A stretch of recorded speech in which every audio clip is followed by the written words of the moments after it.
slashers and screamies, and welcome to the Horror Daddy Show. Come on, where's that energy? Come on, bring that energy up. Bring that back. energy up. What up, guys? What up, YouTube? It is the Horror Daddy Show. There we go. I am one of your hosts, the Horror Daddy himself, Carlos. And I'm your film daddy, John. And as you see, we have a special guest today. We do. He is one half of the Frightful Failures podcast.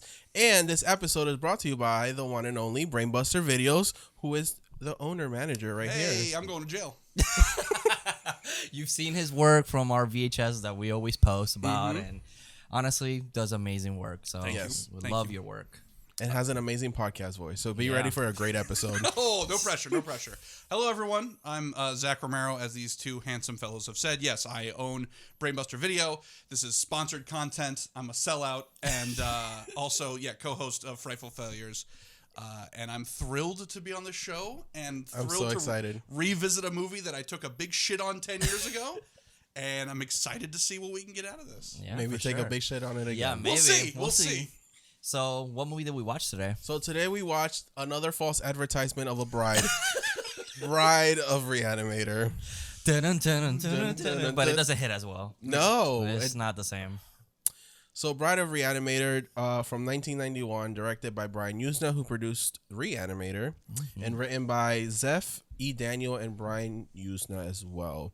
So, first thoughts, everyone. Do you want to go first, Zach? Sure. You can put the mic closer if you want to, whatever feels I comfortable. was going to say, I'm going to be real loud, so I'm sure you're going to pick it up no matter what. So this film, I had a lot of questions about this going in because we all love the original Reanimator so much. Yeah, Yep. it's definitely one of our favorites. I mean, And it's very weird because since then we actually talked about this. I actually prepped for this show. I listened to the audiobook of the original Reanimator short by H.P. Lovecraft, read by Jeffrey Combs. Daddy? Yes. So it was really interesting watching the sequel because of how much they take from the original novella that wasn't there in the first one, and how much that does not really come to any real fruition. no. Unfortunately. So in the first Reanimator film, they basically just take the characters. Is basically it. It's the characters and like the gimmick of a headless guy still being alive. Yeah. Okay. And then everything else is just whatever the fuck they were coming up with. In this, the setting is definitely from the novella. Them being in the war for minutes from the novella. Basically, the ending, like the very, very, very end, is from the novella, and it just doesn't feel necessary. Yeah. There are still great performances in this, I will say. Hell yeah. There are some creature effects that are actually really interesting in this. But overall, for being something that was, you would assume completely just made up, like they're just making shit up. There was no Bride of Reanimator book originally or anything like that. It feels very sort of all over the place and doesn't really have as tight a focus as the first one does. Yeah. And so I would say this one's a mixed bag. We know it gets worse as the sequels go on, but I say this is still mostly just mixed. Yeah. If you have a tier list, would it just be 1, 2, 3? It would be 1 porno parody Repenetrator. musical, stage musical, directed by Stuart Gordon. Okay. Oh, that's interesting. Then 2, 3. Okay. Okay. Because I was gonna say that this movie's tier list. It literally goes 1, 2, and 3. Yeah. I don't see anyone putting any of the other ones first. What confuses me is that this movie has like a giant following. Like I've seen a lot of people being like, "This is like the better one." Yeah, and I was like, excuse me. And a lot of I've seen a lot of the fan base being like it was a step up, and a lot of the it just has a huge fan base. I'm like, I don't know if something's wrong with me. Like I don't get it. In a case like that, I would say, looking at it from a marketing standpoint, I think it's because the look and the effect of the bride at the end, that's true, is so interesting. That's true. That easily, like, I could picture that as like, oh, you could make a T-shirt of that. Yeah. Whereas in the first one, other than Herbert, there's not really a ton. Like maybe Dr. West or Dr. Hill. There's not really a ton of like super iconic stuff that could easily be marketable. I mean, Okay. yeah. Whereas I see that. Whereas with maybe the dead cat, but again, who's wearing a dead cat T-shirt? True. Like whereas Bride, you could build a lot off of the look of the bride, which is very true. That's what they did with the Universal one back in the 30s. Like it was just everywhere. just like that is so iconic, even though she doesn't appear much in her movie. Same kind of philosophy, I think. Okay. It's just an updating. and that makes sense. I can see that. Now that he says that, I feel like the first one is probably more quotable. And this 100%. one is has more images. Exactly, 100%. Because the special effects, there was not. I mean, the hill scene with Barbara Crampton was like the more visual. But again, you can't put that on a T-shirt. Exactly. And even the intestines attacking Herbert, but it's like, it's just intestines. Yeah. Or even like you think about like the zombies. So you think of like Return of the Living Dead or Shaun of the Dead. Like they have a look to them that you could put on a T-shirt. We're going to kind of tie this all to that because it's something tangible. Let's say you were going to put like, no, I'm going to put all the reanimated creatures from the first movie on a T-shirt. A lot of assholes and dick and balls on that same T-shirt. Like, because they look interesting and they're all like weird color and they got like the interesting makeup effects, but it's not as, it's not like the Cenobites. Exactly. It's not something that's super iconic right off the bat. That's true. Whereas the bride is, but that doesn't necessarily mean we have anything to do with her as a character. It's that's just very true. I guess that's fair. That's a fair statement. Yeah. I don't necessarily agree. I don't think that's like, I still think the first one is an absolute icon from start to finish. For sure. But I understand if there were people who were like, actually, the second one's my favorite. I'd be like, okay, fine. Like it just looks better. Because you looks way better. And like you said, you can make you can draw more out of the second one. Than more visually. More visually, I agree with you. I think the first one is way more quotable. Where the first one, you can put on a shirt, cat dead details later, and it sells. Yep. Especially if people haven't seen Reanimator like, and think it's some weird cat thing. And they're like, that's so funny. Because that's actually happened. Yep. Carlos, what do you think? Okay. I guess it's my turn. Hi everyone. Again, I feel like it feels slower than the first one, a lot slower, especially towards the middle where we're introduced to Francesca again, and I don't care for Francesca. We'll get into that. Yeah. Where in the first one, it's kind of like we meet Barbara or My Meg. God, I love her. Sorry, you said Barbara, so I loved her. Hi, Barbara. We meet Meg, we meet Dan, and then Herbert comes in. He's his roommate, and I feel like after that we're in the third act, and everything just goes yeah, shit. and it's like, and then in the third act, it was like, fuck it. Yeah, but here's, I don't know, everything just feels random. The lieutenant just feels random. Yeah, it's like, oh, he had a wife. Where is this coming from now in the fucking almost end of the movie? Well, that he had a wife, and not only that though, but you're balancing that. Like we have the get out of jail free card of. We're retconning the ending of the first movie by just saying they ran away for 8 months. True. 10,000 miles away. And then they come back and we've picked up as though the massacre of the last movie just happened. Yeah. Because if it's been almost a year and this lieutenant's like, I'm still on the case when everyone else has decided this is done. Forget it. They're not going to let you just do that as a cop. Like you can't just be like, I know I'm on like, whatever patrol duty, but I'm going to stalk these two doctors. Like, come on. Yeah. And the fact that they're able to work there. Again, after what happened, don't worry about what happened. We ducked down for 8 months. All those we're people back, that you killed. Yeah, we're back. It's okay. With the same names, we didn't even come up with different names or disguises. Like whatever. The thing is, I feel like there were too many villains in this movie, and they didn't know which villain to go with. Yeah, that's a good point. Even though maybe Hill could have just been the Hill and Doctor. Yeah, or just leave it to the end. I have a thought I want to talk about that, but finish your thoughts on the movie overall, and then we'll. I think that's it. Okay. It's not as great. Yeah, I mean, the same thing with me. I think this is definitely, story-wise and entertainment-wise, a step down from the first one. I wouldn't rewatch it, to be honest. Like, if it's there, then maybe I'll rewatch it. But the first one's one that I'm always in the mood for. Like, I can always watch that and just have fun with it. And, yeah, it's just like the third act happens, and it's just like a fucking mess. And it felt like they just writ themselves into a fucking corner and they didn't know what to do, so they're like, fuck it, there's a box and this is what's gonna promote everything else that happens. So it's funny that you bring that up, and we'll go through the whole like plot, right? Yeah, for sure. I feel like that's exactly the formula for this movie. I feel like it was a situation where the writers, director, whomever, we came up with ideas of like scenes, and we put all that down, and then we were like, and we'll figure out a way to get there. Yeah. And then it came to shooting time, and we didn't figure out a good way to get there. Oh shit! Because there's a lot of moments that seem like, oh, okay, but the bridging to get there is either super ridiculous or skipped over entirely, or is so like unbelievable. Like, why would anyone ever do that? just to get to this point because, well, we planned for this to be the thing. We planned for Dr. Hill to be there at the end. Yeah, so for sure. I don't know. FedEx drops him off, I guess. It's like he disappears, and then when we have the lieutenant for that part, and then the lieutenant disappears, and now we're concentrating on Hill. Yeah. And it's like, just pick a villain and go with one. Yeah, I just felt like the director that just like you said, wrote scenes. Everyone was came like, to okay, shooting time. so what do we do? And the director's like, Yeah, basically. But it's like what you said. If I'm in the mood to watch Herbert West on screen, it's gonna go to the first one. and he has great moments in this movie. It's still like it still has great moments. It's just that it's a fucking mess. Like You know it's what? a disaster. The difference is, and I don't want to blow this too early, is if you tell me we're watching Reanimator, I'm absolutely on board with that. Yeah.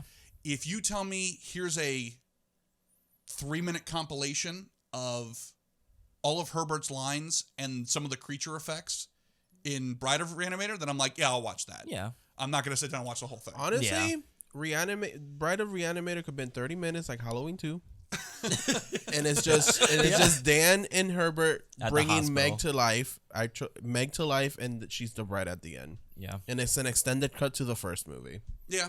That's true. And it does feel like it's just like a DLC to the first movie. Like it's just like, is it really that needed? Not really, but I do think, and we can kind of like try to brainstorm like how would you fix this, but I think either A, you're right, if we just went right from the first one and it's like they're somewhere else and they're trying to bring Meg back, or we drop that entirely and Dr. Hill because we've already established Herbert, who's somehow magically surviving, and Dan as characters.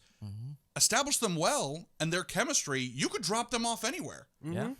Tell me a story about Herbert and Dan are in another town now, and Herbert's like, you know what?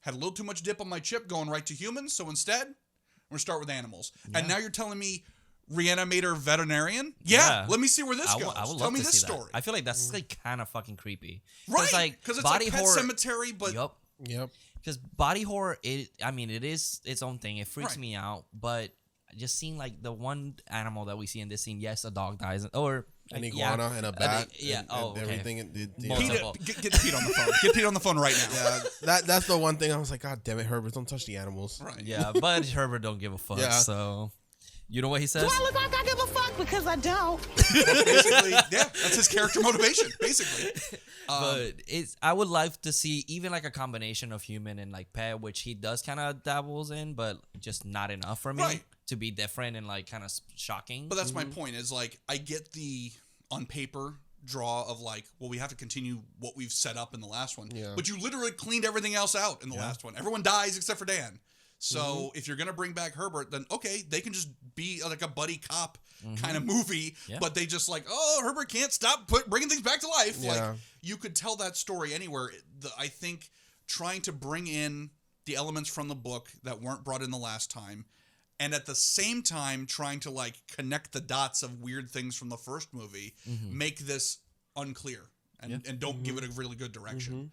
Versus, you could have just told any story with these two characters. We already like them. Yeah. That's what everyone walks away from in the first movie is, okay, I know Herbert West is kind of a sociopath, but god damn it, he's so likable. Yeah, he's likable as hell. Like it's just he has an attitude. He says it how it is, and The ultimate opportunist, and Yeah. Dan is along for the ride, and you're like, yeah, I want to see these two succeed. I want to see them go somewhere and do well. Yep. So my first time after I saw the first one, because I found it on Shudder, I discovered it Shudder, there. please sponsor this podcast. Yes, please, thank you. I watched it. I fell in love with it, and I'm so invested in the first movie, and then it ends with Meg screaming, and that scream, I don't know, it hit me in some type of way that I got up on the couch and I'm like, I need to see the second movie. Yeah, and It does. It We got me finished- super excited to see, because I knew there was a bride. It got me super excited Yeah. when I heard her scream, because I was like, oh my God, I think the second one is her coming back. And then I see the second one, and it just drops downhill. we finished the episode for Reanimator, which if you haven't seen, it's the audio only. But Check it out. It's amazing. we literally like went and watched Bride of Reanimator, and we were like, oh, What is happening? That's it. which is so funny because clearly I don't believe there was any kind of plan for a second one when they were making the Probably, first, yeah. because that ending clearly does not suggest so. Yeah. But I 100% agree. When when Barbara Crampton hits that unbelievable Scream Queen scream at the end, you're hyped as shit to see like, where does this go? Yeah. Yep. And so had they just carried that and kept going, I think you would have had a much, or at least if you were going to explain it away somehow. The serum doesn't work because whatever. Mm-hmm. Fine. But that's such hype at the end of that last one. Start that for this one. Not goddamn Dr. Hill floating around, still alive but not alive, because canonically in the story he's not alive yet. They have to bring him back again, but he has this little baby monologue. So weird. Which I get it, again, I get it marketing-wise. Yeah. Hey, that was super iconic. Hey, that was such a big deal. He almost went down on Barbara Crampton. We got to bring that back. Great. Mm-hmm. Different beginning. Different beginning, because it just is so weird and off-putting to be like, oh yeah, that does a thing from the first one. Yep. But it doesn't go anywhere. Like it doesn't start with him. Like if the movie started from his point of view in the carnival and blah blah blah blah, and he's still alive even though he got smushed and whipped against a wall. Which is that's the grossest thing. Yeah, his head did get squished. They explain away. They're like, oh, you can see there's a little bruising on the skull here, but no, he gets oofed and then yeeted against the wall, like and then there's so much shit left on the wall when it hits. That's one of the most gruesome parts of that movie, and it's just like an effect. They're just like, we filled it full of Jello, we threw it against the wall, but it looks so gross when it's like, and then the security guard goes, well, fuck this, and walks away. I'm out. Which is the most realistic portrayal of a security guard in all of cinema. I love that security guard. Shit and just go away. I hate that it was also so tiny, and I'm like, this man has been through a lot, and then also it kind of got healed over time afterwards. It was like he was fine. His head reinflated, and like there was just a little bit of bruising, and then he was like, slap some shit on my head. They should have just kept the lieutenant as the villain, and that would have been a bit better. Yeah, when we go through the movie, I'll tell you also what I think. Well, let's get to the movie. So. We're ready, right? We're ready? Yeah. All right, sweet. Want to start it off? Yeah, so we open with Dr. Hill's head basically calling West a bastard, and he's coming for his revenge on West. Yeah. Which that's got to be like, that's not an Easter egg per se, but that's like fan service, right? Is what that would be considered? I guess so. Because that's like, he was like the thing in the first one. Yeah. Everyone's like, that's so funny. Yeah. Like, I feel like that's sort of that. Because they were like, oh, let's give the people what they want. Yeah. But if it doesn't make sense, but I feel like they should have just take that shit out. This completely. movie feels like it has two openings, and they didn't know which one to go with, and they went with both.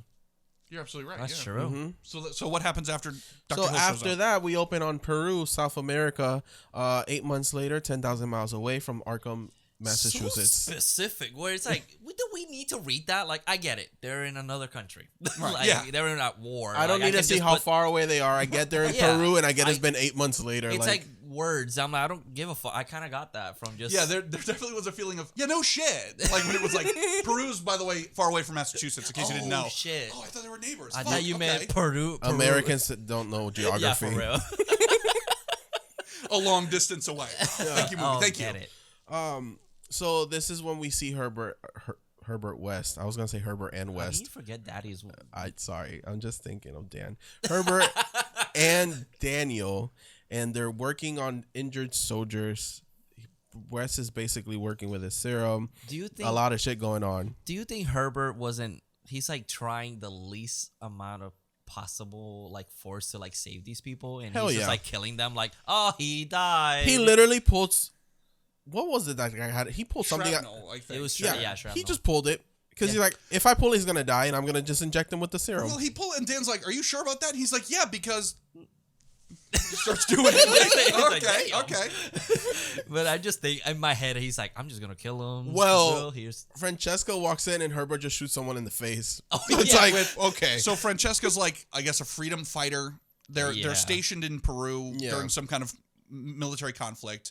And so Dan and Herbert are like medical doctors out there, like patching people up.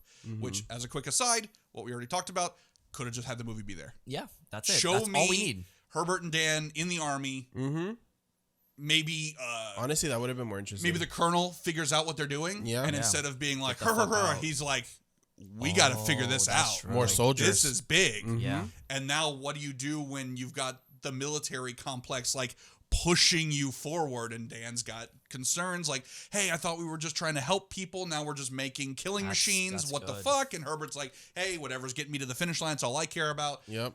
Totally gonna make that a movie. I would absolutely watch that movie of just these two in the army, and now where the fuck do we go from here? We call it Beyond Reanimator. There you go. which is the third one. Oh, trash. Put that shit in the trash. So I guess the other soldiers are getting real close to them, so the tent is going down. Right. They need to get out of there. So Right. Dan gets injured. He saves Wes, his boyfriend, from another soldier. Wes figures out that reptile blood has like some type of stuff in it that makes the serum better. In which I'm So he takes the iguana with him. Yeah, which I'm fine with. Like, okay, fine. Okay, make but it, TSA I mean, that wasn't a Customs thing, right? is going to be a little tough. Okay. yeah, but I get like It's my emotional support iguana. Get the fuck out of my face. Well, like I understand that. Like I want the progression of the serum. Like it can't just stay the same as the first movie. No, and that's fine. And I like that That's fine. idea, and I think they just didn't do enough of it. But I agree with him. They should have just stayed in Peru. Right. Iguanas Yeah. everywhere. Yeah. That's true. Yeah, like because I guess that's the justification is like, well, they're there Well, and they're there's a there. showload there, and so he's kind of figured it out. And then I he's feel like so- they were like, how we get Wes an iguana? Yeah. Oh, let's send them to Peru. Well, and so that's a great point because again, if we were gonna live in this like war thing, which is interesting, can you reanimate a hand that can still shoot a gun and there's no soldier attached? Like, there's a Yeah. lot of weird shit you could do with this. That's fine. I'm totally fine living here. But it's just used as an excuse to like get them out of why are they not in jail? Yep. That's all it serves. Yeah. And for Why no are they not in purpose jail? because then they just go They go right right back. home. They And go it's right like- home. So It's what? like, hey, my time of leave is off. I'm back. Yeah. Ready to work again. And I got my iguana, so Yeah. So I'm I good. get is the justification of Dan getting injured the reason why they go home? Is that why they Yes. get out? Because otherwise, that's He's you like, would just Dan, keep going with yeah. the mobile unit. Dan, you're Yeah. gonna be fine. Let's go home. But I guess that's why. Because I was like, why did Dan get injured? And then they never bring it up again. He's not even Yeah. like, Oh, oh, yeah, not I got an hurt. upset tummy because remember I got stabbed. Like nothing. He's It never comes shirtless. back. There's no scar. There's no I scar. was looking at that That's six true. pack. I was looking at that six pack. There's no scar. Well, the funny part is also that Herbert West was definitely like he gets stabbed and he's like immediately. Rah! He did rip that open. He He's like- ripped he's that like- shirt open pretty dramatically. I just love if he gave him a little tap, like you good. He ripped it open. The first take was you fine. I mean, you're gonna be fine. You know, Herbert stitched him up and did everything himself. It's like Herbert, yeah, you did a great job. Did my pants have to be off during the operation? It's a surgical thing, Dan. You know how this works. Exactly. So they go to Peru, and I mean they come back. Yep. Yeah. That's it, and that's all we get from. But don't Peru. forget the credits that don't hit the same as the first one. So let's talk about that for a second. So yeah, Dan So- gets injured, and they're like, Yeah. "Hey, we're going home. Fuck this whole set. We're going home."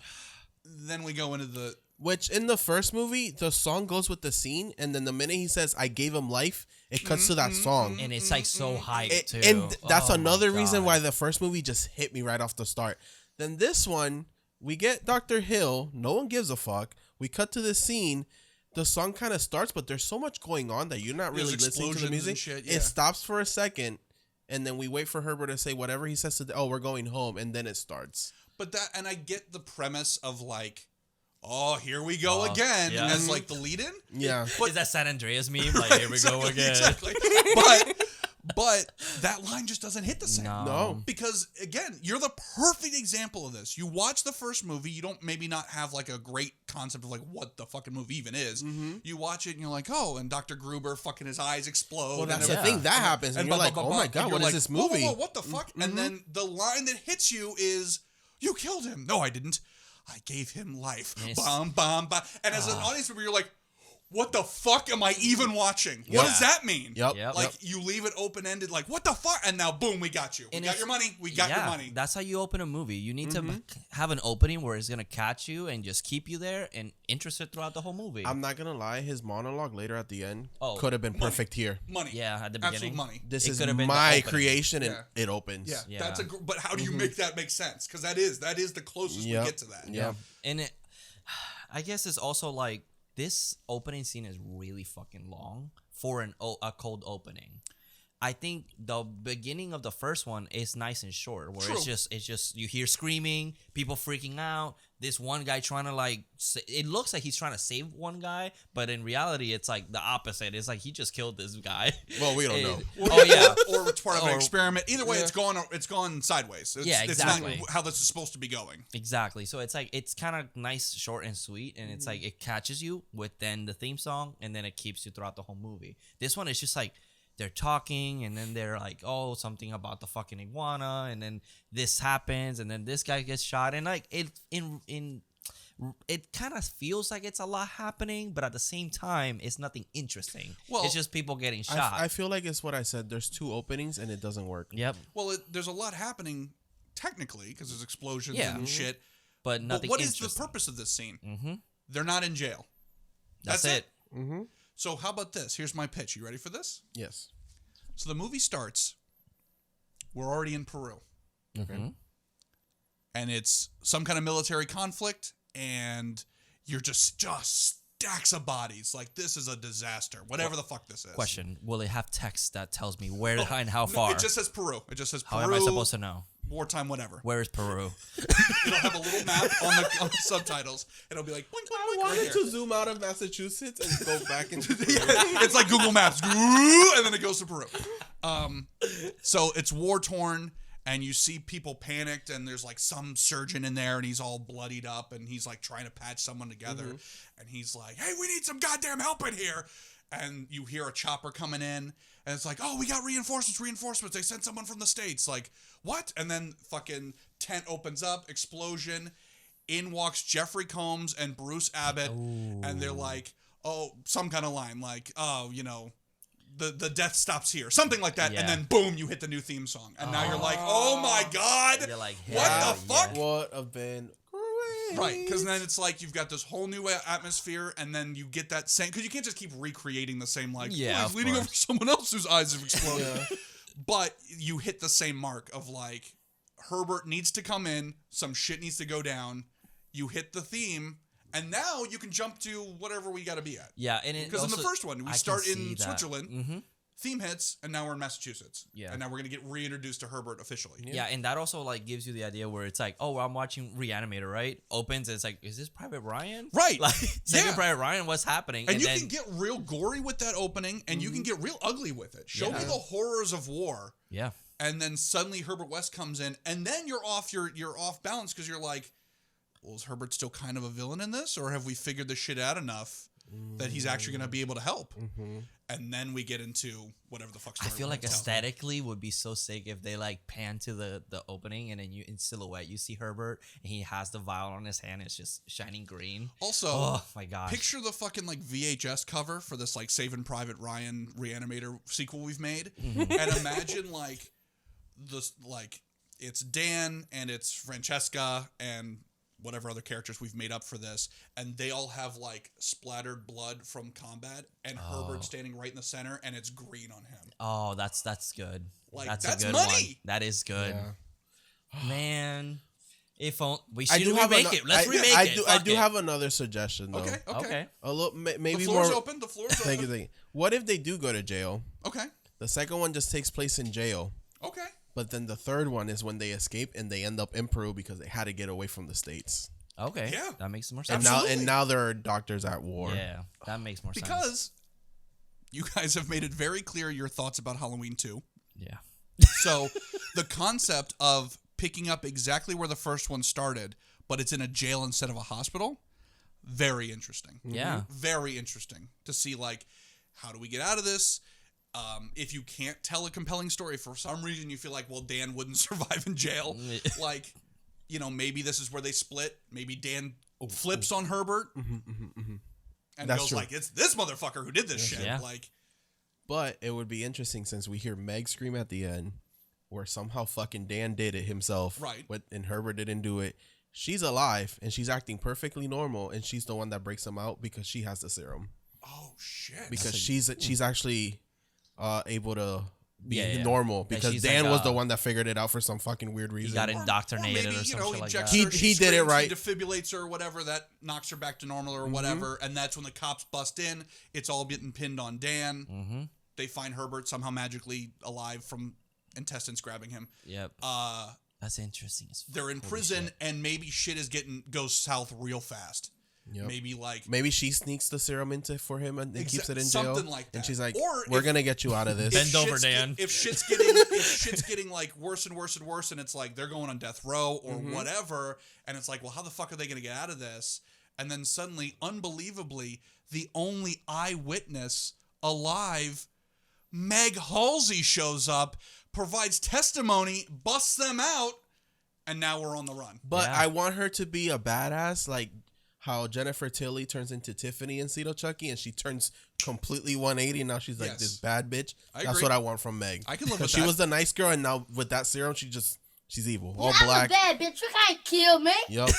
Yeah. Literally, you can't kill me. Like, that's what this movie suggests. Yeah, once literally. they're reanimated, This movie could have went so many better ways, and no. Yeah. Let's talk about how it actually went in a so we get Francesca. reality. So we went to Peru. We met Francesca, who's a freedom fighter, and is the lady who plays a lot of vagina in Austin Powers. And I was the only one who found that entertaining. I said it like 75 times when we were watching, and neither of you guys reacted at all. like, You were like, "Yeah, we're no Zach." I'm like, "I know that's her though.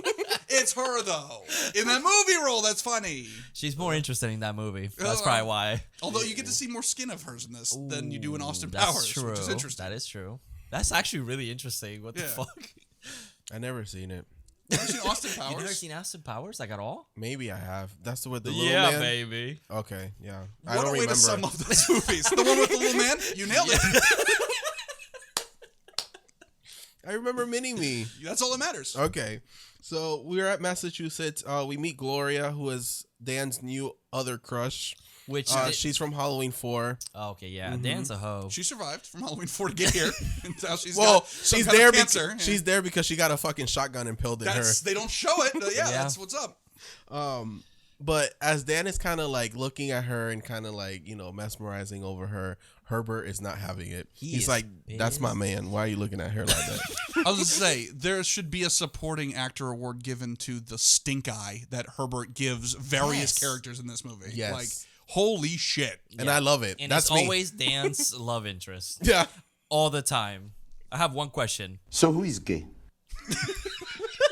That is the real question here. Because I had questions throughout the whole thing. So obviously this movie has very, very clear gay undertones. Yeah. And I'm here for that. And that's probably why I love Reanimator, because I know that Herbert deep inside is in love with Dan. Yeah. And I'm here for that. Because- and Dan deep inside is in love with Herbert, but he is too macho to admit it to himself. Yeah, so he's like trying to sleep with as many women as possible to convince himself that he is not. But he always goes back to Herbert. Yep. Well, And Herbert manipulates him. There is, yes, there is. I feel like there's absolute truth to that because Herbert West could find any, like, if Dan dies, okay, He can do it himself. right. Or if he, for some reason, super needs an assistant, it's not like Herbert's against killing. Like, he's already killed multiple people, animals. Whatever. Mm-hmm. So it's not like he's like, well, clearly just killing somebody randomly is just out of the question. No, if he didn't give a shit about Dan, He will snap he everybody's would be neck. like, hey, we figured out the serum. Great. You're fucking dead, by the way. Yeah. Yeah. This secret stays with me. He doesn't need But he Dan. doesn't. He doesn't need him. But he needs it. He needs Dan. Well, he needs Dan in here. But reality, And maybe in here. if But in he here. didn't, if he didn't love Dan, he didn't need him. So who is gay? Yes. That is the question. Those are my two favorite gay couple, and you can't tell me otherwise. And we had a debate throughout this entire movie. Oh my god! I'm we- so should glad we we didn't do a mention it? commentary track because yeah. holy shit! So should we mention it? I'll say great it. I'll debate? say it so we don't get canceled. Let the gay guy say it. Who's the gay? Who's the gay? Who's my favorite gay Me. show of It's all me. time? It's me. Who's the gay? So It's who is me. gay? It's me, obviously. Who's the bottom and who's the top in the Dan and Herbert relationship? Let us know in the comments That's below. true. Yeah. Yes, Who that's do what you we need to think- find out. Who do you think is top or bottom? Or if they both verse, they just take turns on each other. I I don't don't know. think so. Well, I think Herbert is top, Dan is bottom. That's it. I have my arguments. I think Dan is too macho, and he's like, but I'll bottom because that's what I want. I want someone to dominate me. Honestly, And Herbert has a fucking attitude throughout the whole I movie. can see that, but then the way Herbert has an attitude is very Very bratty. Very, you know. like a bottom. My theory on this, my TED Talk, is I think Herbert is a power bottom because We're going subgenre. yes, because he is too selfish Yeah. to like throw it at Dan, Okay. but very demanding. That's So true. if you told me that Herbert was like, no, Dan, not like that, like this, I would believe it. And I know if- Herbert I is know a if pleaser, and actually- Dan is a pleaser. I know a few. Dan is a pleaser, so he would be like, okay, yeah, whatever you want. But he's macho enough that as long as, like, I don't know how hairy Herbert's legs and ass are, but as long as they're smooth enough, you'll be like, I can whatever. close It's my fine, eyes. it's fine. Oh my god. It is true, but okay. This is the shit I think about when we're watching movies. Exactly. I look at Dan and I feel like he closes his eyes and just it's Barbara Crampton. It's Meg. It's Meg. And then he hears Herbert's voice being like, Dan, a little faster. Right. And he's like, shut up, Herbert. Don't ruin this for me. Right. I mean, the movie was purposely made for them to be But yeah, even to in have the first, very gay so even in the undertones. first movie, If you it's like, take it's nothing there. else away from this episode, take away that Herbert West is a power bottom. That's what you need to take away from this episode. I can't. I will argue say with I that. do love in the first one where Herbert and Meg comes in, he goes, "That bitch." That's- Oh yeah, and he's been wanting to say it in this movie. He Yes, just the whole time. never did. Yeah. That's the thing they should have upped the ante. He should have been like, these bitches. Like, Just double it every time. right. So we meet Dr. Graves, who Yes. gets a visit from Lieutenant Leslie Chapman. Which he has such a fucking. He's like, Lieutenant. Here's the Because thing. he's like, "Hey, I'm not Dr. Loomis. I'm Lieutenant Leslie. You're like it's like Zach I'm said. just dressed like Dr. He's Loomis." cosplaying him. Yeah. He's definitely cosplaying Dr. Loomis. But here's the thing. I don't know which actor I want to punch more. I know. The lieutenant or Dr. Graves. Both. He, in that first scene, like, Dr. Graves kind of evens out towards the end. Mm-hmm. Like, when he's, like, being tormented. Yeah. Like, it works out towards the end. Yeah. Yeah. But in that beginning scene, he is so fucking over the top. He's so melodramatic about everything. I love that he's like, this is my work. And I'm like, yo, what are you looking at? Like, why is he doing all this? I don't. Yeah. There's so much, like, yeah, he literally goes, like, yes, I'm the lead of pathology here. And then goes, and, like, I was like, we left that in. Yeah, like who? Okay, there's a They did few one there's take. there's a few lines that are weird in here. Like Dan later on when he goes, "She's alive." It's like, yeah, Dan, we see Which it. is so odd. Yeah. That just comes out of fucking nowhere. Yeah. There are certain things, like we talked about before we recorded, there are definitely deleted scenes in the first one, and I know a couple of deleted scenes in this one. But there are just moments where it just feels like we missed a line. Like we Yeah. just skipped over something. Like, what? And it's true. It does feel. I mean, the whole movie feels like something's missing. Like a lot of it is Direction. missing. Direction and Stuart Gordon as a director. A proper script. Yep. But he's there basically to question him about the fucking massacre that happened 8 months ago. Yeah, and even Dr. Graves is like, that case is closed. Yeah, and we're done. the Lieutenant's like, well, that's my only character motivation, so I don't know what to tell you. Well, my script says I need to give a I fuck. gotta keep going. Well, so, it's open because I found a head at a carnival and it's Dr. Hill's head. Yeah. That's magically okay again. go get a job at a sideshow. Yeah. That's what they said in the first one. What I a reference. caught that now after Yeah. the third time watching this. Yeah. But he has a freezer also full of all the body parts, which I don't know why they kept everything.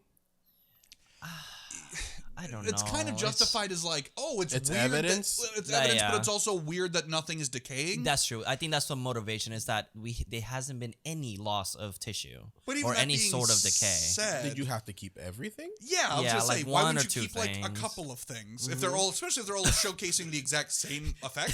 There's a legit there's a body part here that bothers me. That why do you guys have that as a body part? Oh, really? Which one? Yes, we'll get there. Okay, Oh, because okay. I mean, later there's like a woman, just a thick ass woman, And is she there wasn't too, and- wasn't there before. No, and I'm like, No. why is she there? And she just also has a tossed- hospital gown. It's like, Yeah, why they is tossed her ass in there. That's just, I'm it's the catch-all pile. Whatever. Like, what that- the hell? That's the Michael Myers killing people and leaving them there. That's I just forgot that this is Halloween It's too a at the rough same week. time. It's a rough week at Miskatonic. It is a rough week. Yeah, we So- have a lot of headcanon in this movie. Herbert later on goes to steal body parts Yeah. from this freezer because the whole thing that the lieutenant's there is because someone's also been taking parts from the freezer. Yeah, and they noticed that We don't one know of- who. one of the And they're bodies. missing body parts from the hospital in general. Yeah, Yeah. there was like a girl that had committed suicide. She was a ballerina or whatever, and she's missing her feet. And it's like, oh, this happens often. And they're like, I don't know. A lot of body parts have been going missing. And it's just Which weird. we Because they already- don't but- give a fuck about it either. Yeah, but low-key, we already know who's doing it. Yeah, oh, yeah. Well, but that's the thing, though. It's for that one specifically. It's like, so did she? Because the pathologist claims, oh, she was a dancer. She's a ballerina. She couldn't make it. She didn't get cast or whatever, and so she killed herself by cutting her own feet off and bleeding to death. And it's like, and it's what? like, okay. Sounds too extreme. And then the lieutenant's like, well, where are the feet? And it's like, oh, well, we don't know where those went. And then they're like, okay. Well, she cut him off because she was probably chained up, and fucking Jigsaw was like, hey, you got to cut your feet off so you can. Right. It's like, you didn't, you were mean to your performance director, and so you didn't take life seriously. Yeah. No. So, but the question is that what kicked it off for Herbert? Was he like, her dead body there, and then her little feetsies were right next to it, and he was like, oh, wait a goddamn minute. Or did she kill herself normally, and then he was like, dun, dun, dun, dun, just like cut off her feet? I mean, those feet and then the pathologist was like, oh, she was in the movie Seven, I guess, with fucking Brad Pitt, and she cut her feet off because it's so ironic. Like, I don't know. I honestly think Herbert just butchered that shit because it does not look like I don't know, it just looks fresh. How would you even make it? Like, you cut through the first one, which, amazing. Bones aren't thick at all in this movie, because there's people getting macheted, and it's just, the whole limb is off, and like, the bone didn't even, no resistance. No, Herbert's metal is made out of Wolverine's metal. Clear. Adamant. But yeah, so the lieutenant is on to some kind of case because there's parts missing, and seems pretty sus. So Herbert's here to steal a body part. We come to find out it's Meg's heart. This is what bothers me. Meg in the first movie was a whole woman. Nothing of her was chopped up, cut up. So why she was cut up, I'm assuming? I mean... And they kept her heart? At this point, I don't fucking know. It's just why Meg's heart? Right. It's, I think, poetic. I get why they're doing it. Poetic, like, in a way. But like, Meg wasn't chopped up, though. Yeah. So, I know for a fact that there is a deleted scene, which I assume was the opening of the movie originally, where we pick up right from the first movie. And unfortunately, Barbara Crampton was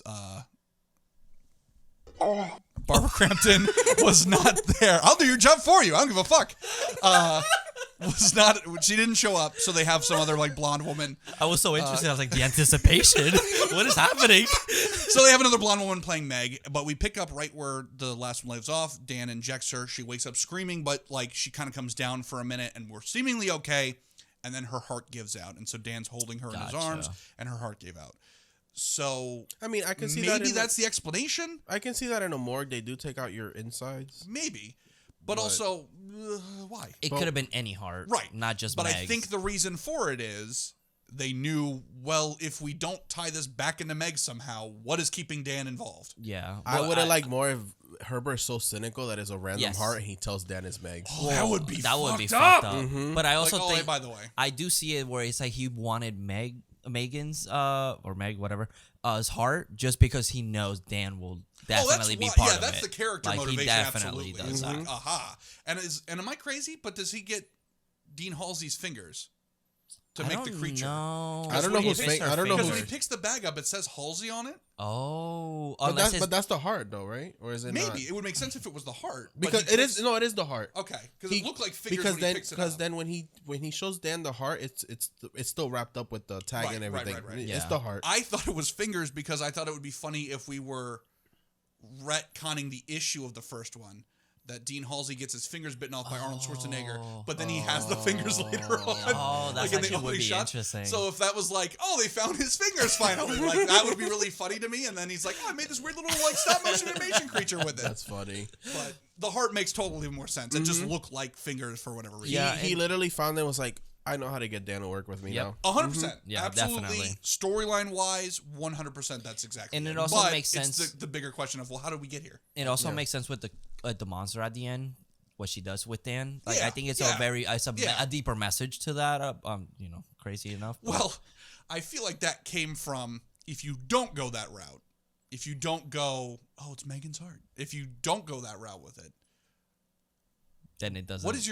What is your justification? Yeah, like Herbert, I don't know why making a woman. This seems really crazy. Like, yeah, but Dan. You could fuck it. Like that's how it feels. Like if you're not doing that, then that's kind of your only other justification. So I get why they were like, we got to make it more poetic than you can fuck it. We got to do something other than that.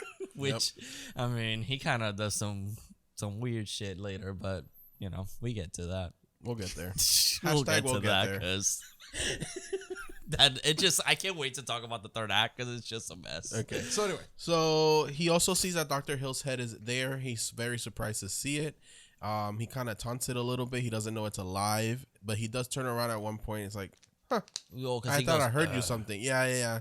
And then he chuckles away. He's like, Which, taking away points, if Herbert's going to stand there and just shit talk this, like, dead thing, go the extra mile. At least teabag it on the floor or something. Like, what's up, bitch? Like, what do you fucking got now?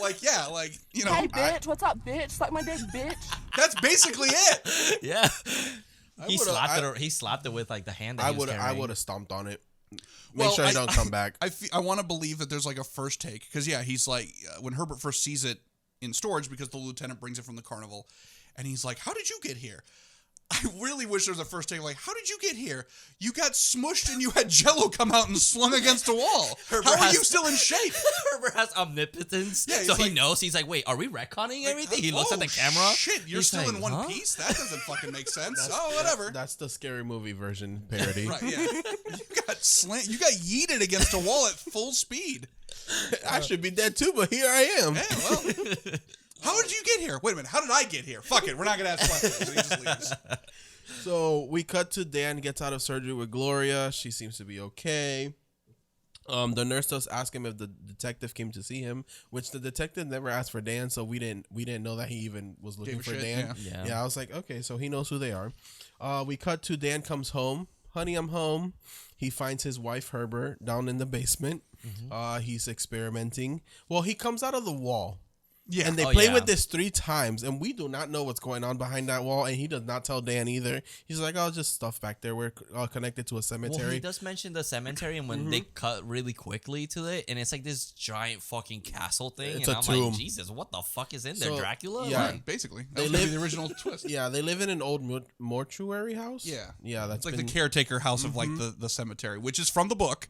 Yeah, but and again, the whole wall thing is from the book. Yeah, but they don't not go needed here. No, it's not needed. Like you could have completely taken that like out, I said, and it wouldn't fucking matter. Too many villains. Yeah, this isn't Spider-Man. No Way Home. So he does put the wardrobe in front of it. He just said it's for security. So he's teasing that there's something back there that we're gonna get to later on. This is when he murders an iguana. He uses the serum. He turns it into a toy, yeah, so it doesn't matter. Clearly, so it's fine. But he suffocates it with a chemical that he came up with that stimulates a heart attack. Right. So it's more fresh, and it's not the body's not like there's bruised no up or damage. nothing. There's no shoot damage. it. So like, now it's killed and we can reanimate it. Because I get that like he's trying to solve the issue from the first movie where he's trying to find a body, but they're all like fucked up, and he's like, damn it. Yeah, like, it has to be as fresh as possible. Yeah. Mm-hmm. Which again goes back to the question of, okay, let's say you do that and you can bring them back to life. Is that all that the serum's going to be good for? It's like, well, you better have it on you right then when you die, because if not, I don't know what the fuck happens. Yep. But I guess it's just the like idea of like, oh, can we bring somebody back and they're totally normal? Then we'll figure out longevity after the fact. Yeah, for sure. So he does something with the iguanas. What body part did he take out? Do you guys remember? It was like a gland. Yeah, it was like a gland that he says that it can help mix with his serum. Okay. It'll get like the proper ooze, whatever the fuck. So he makes it. It's really cool effect when it turns, when it glows. Yeah. And then he brings it back these limbs, these fingers with an eyeball back to life, which is pretty cute. I kind of want it. Yeah, it was like the stop motion. Very Tim Burton-y. Yeah, and it's actually really smooth. Like, it's like a really good stop motion. Well, it was something like they had like 3 different special effects teams on this movie. Yeah. Oh. So there was like one team I think was just dedicated to like the little stop motion creature.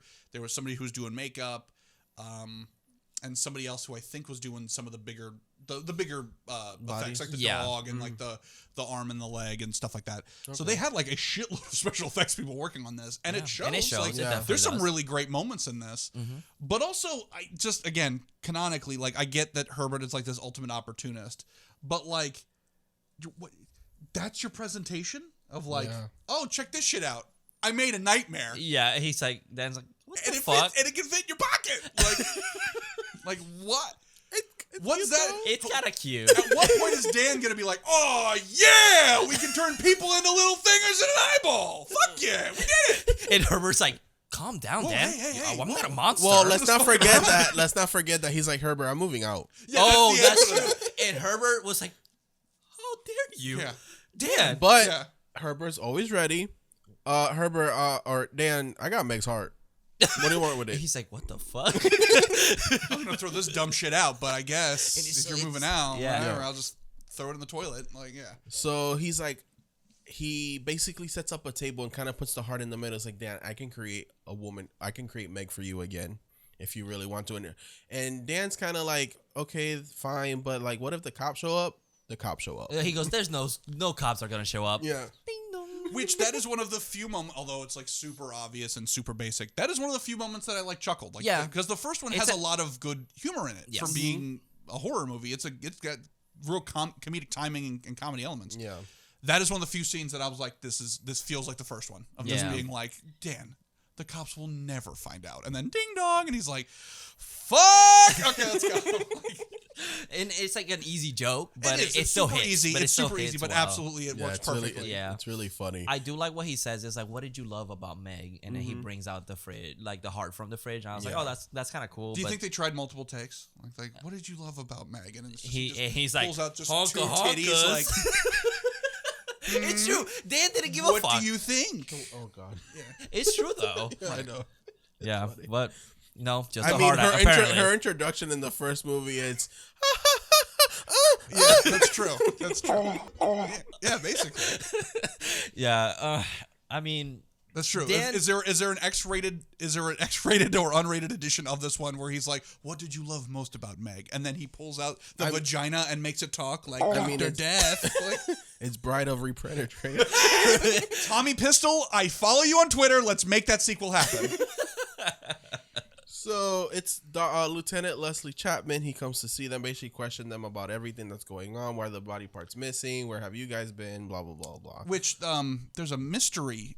There's a mystery phrase in this film that everyone's forgotten, which is, "Hey, where's your fucking warrant, pig?" Like, Oh, yeah. the cop just Yeah. comes in and like lounges on the couch, like, "So you killed those people, right?" I love how he shows his ID, his badge too. He goes like to the camera. He goes towards the camera, and then Herbert grabs it. It's like, what the fuck is, or not Herbert, Dan. And he's grabs like, it. And he's like, "Oh." oh shit, okay, you're a Yeah. cop. Yeah. But Herbert's like, all right, I'm ready for the questions. I know I know how to answer. I know how to get out of this. Which he even brings up. He's like, "We already talked about this, so Yeah, what the we're fuck done. is the point?" Yeah. Yeah. So that scene kind of passes by. It's a good scene. Yeah. I did enjoy this interrogation scene. I do think they should have played a little bit more with the little creature walking around because Yeah, it felt so- a little awkward. Yeah, and we incomplete. introduced the creature. Yeah. And then it immediately goes to we're building tension because the lieutenant's in the living room interrogating the both of them, and the little creature is, I love calling it the little creature. Yeah. The little creature's crawling about. That's and- what he is. Yeah, and then it's, oh my God, the lieutenant's almost seen him like 5 times. Like, holy shit. Yeah. And then finally it gets smushed by mistake and whatever.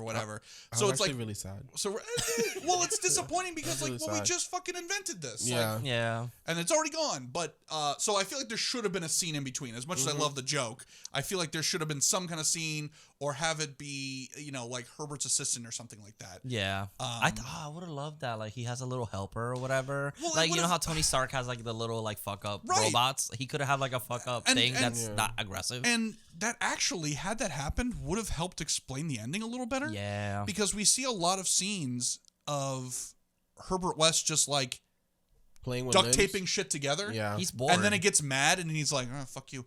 Yeah. But if we had one where it was like, oh, it's like he like feels something. like fathership towards this thing that he's made, and it's like his little buddy, then it would help to sort of explain why like he keeps fucking around with that shit, Yeah. as opposed to Just you know, randomly. like, I feel like this one was perfect for him to just keep on his shoulder. absolutely Very perfect. Yeah. just chill out with And him. he just talks to it while Dan is doing his things exactly with Francesca. how much the fucking magic of Dan is like giggling in the kitchen. Yes, Dan is giggling in the kitchen with Francesca as they're making dinner, and Herbert's just like, "Oh Jesus," and looks over, and the fucking thing is like giving it rolls its eye back as Yeah. like, Oh, "Oh, that'd have been so good. this fucking hooker upstairs, Jesus!" Like, yes, I would be like, "This is awesome." Yeah. And then if something does happen to it, and then Herbert's like, "Okay, fuck this shit," then Yeah. sure, whatever. Like, Also, the opportunity to just sell the fucking toy. yeah, That could have made a lot of money, and Absolutely. Beyond Reanimator could have been a lot better. yeah. But whatever. So the lieutenant's like, I know something's up, and he leaves. Yeah. And then we cut to Dr. Graves playing with the serum under a microscope. He sees something interesting. And The serum, which, by the way, we didn't explain that. So the serum is also in the evidence thing. So he yes. finds it, and he's like, I'm actually going to fuck around with this. I was like, oh, okay. I thought Dan took it, but whatever. Yeah, whatever. He left it. He left it next to left Meg's Meg's body. dead body already cut open with the serum on top of it, and a note that said "cat dead, details later," and he fucked right off to Peru. Yeah. Take the heart.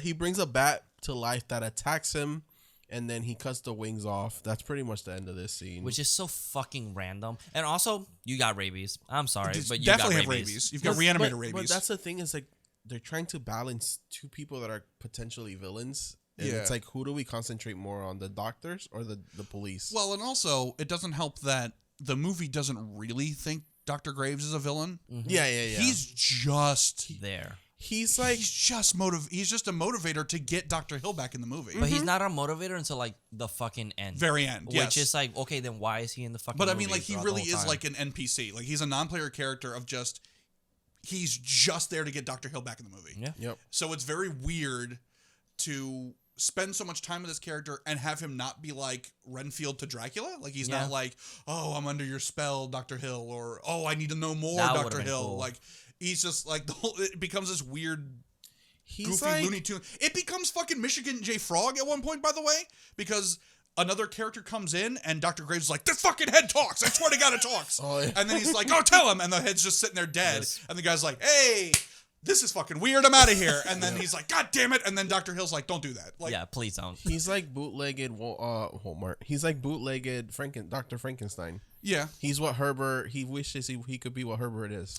It is a That's weird, what it feels like. very poetic of the film. It's a weird cosplay of the first movie.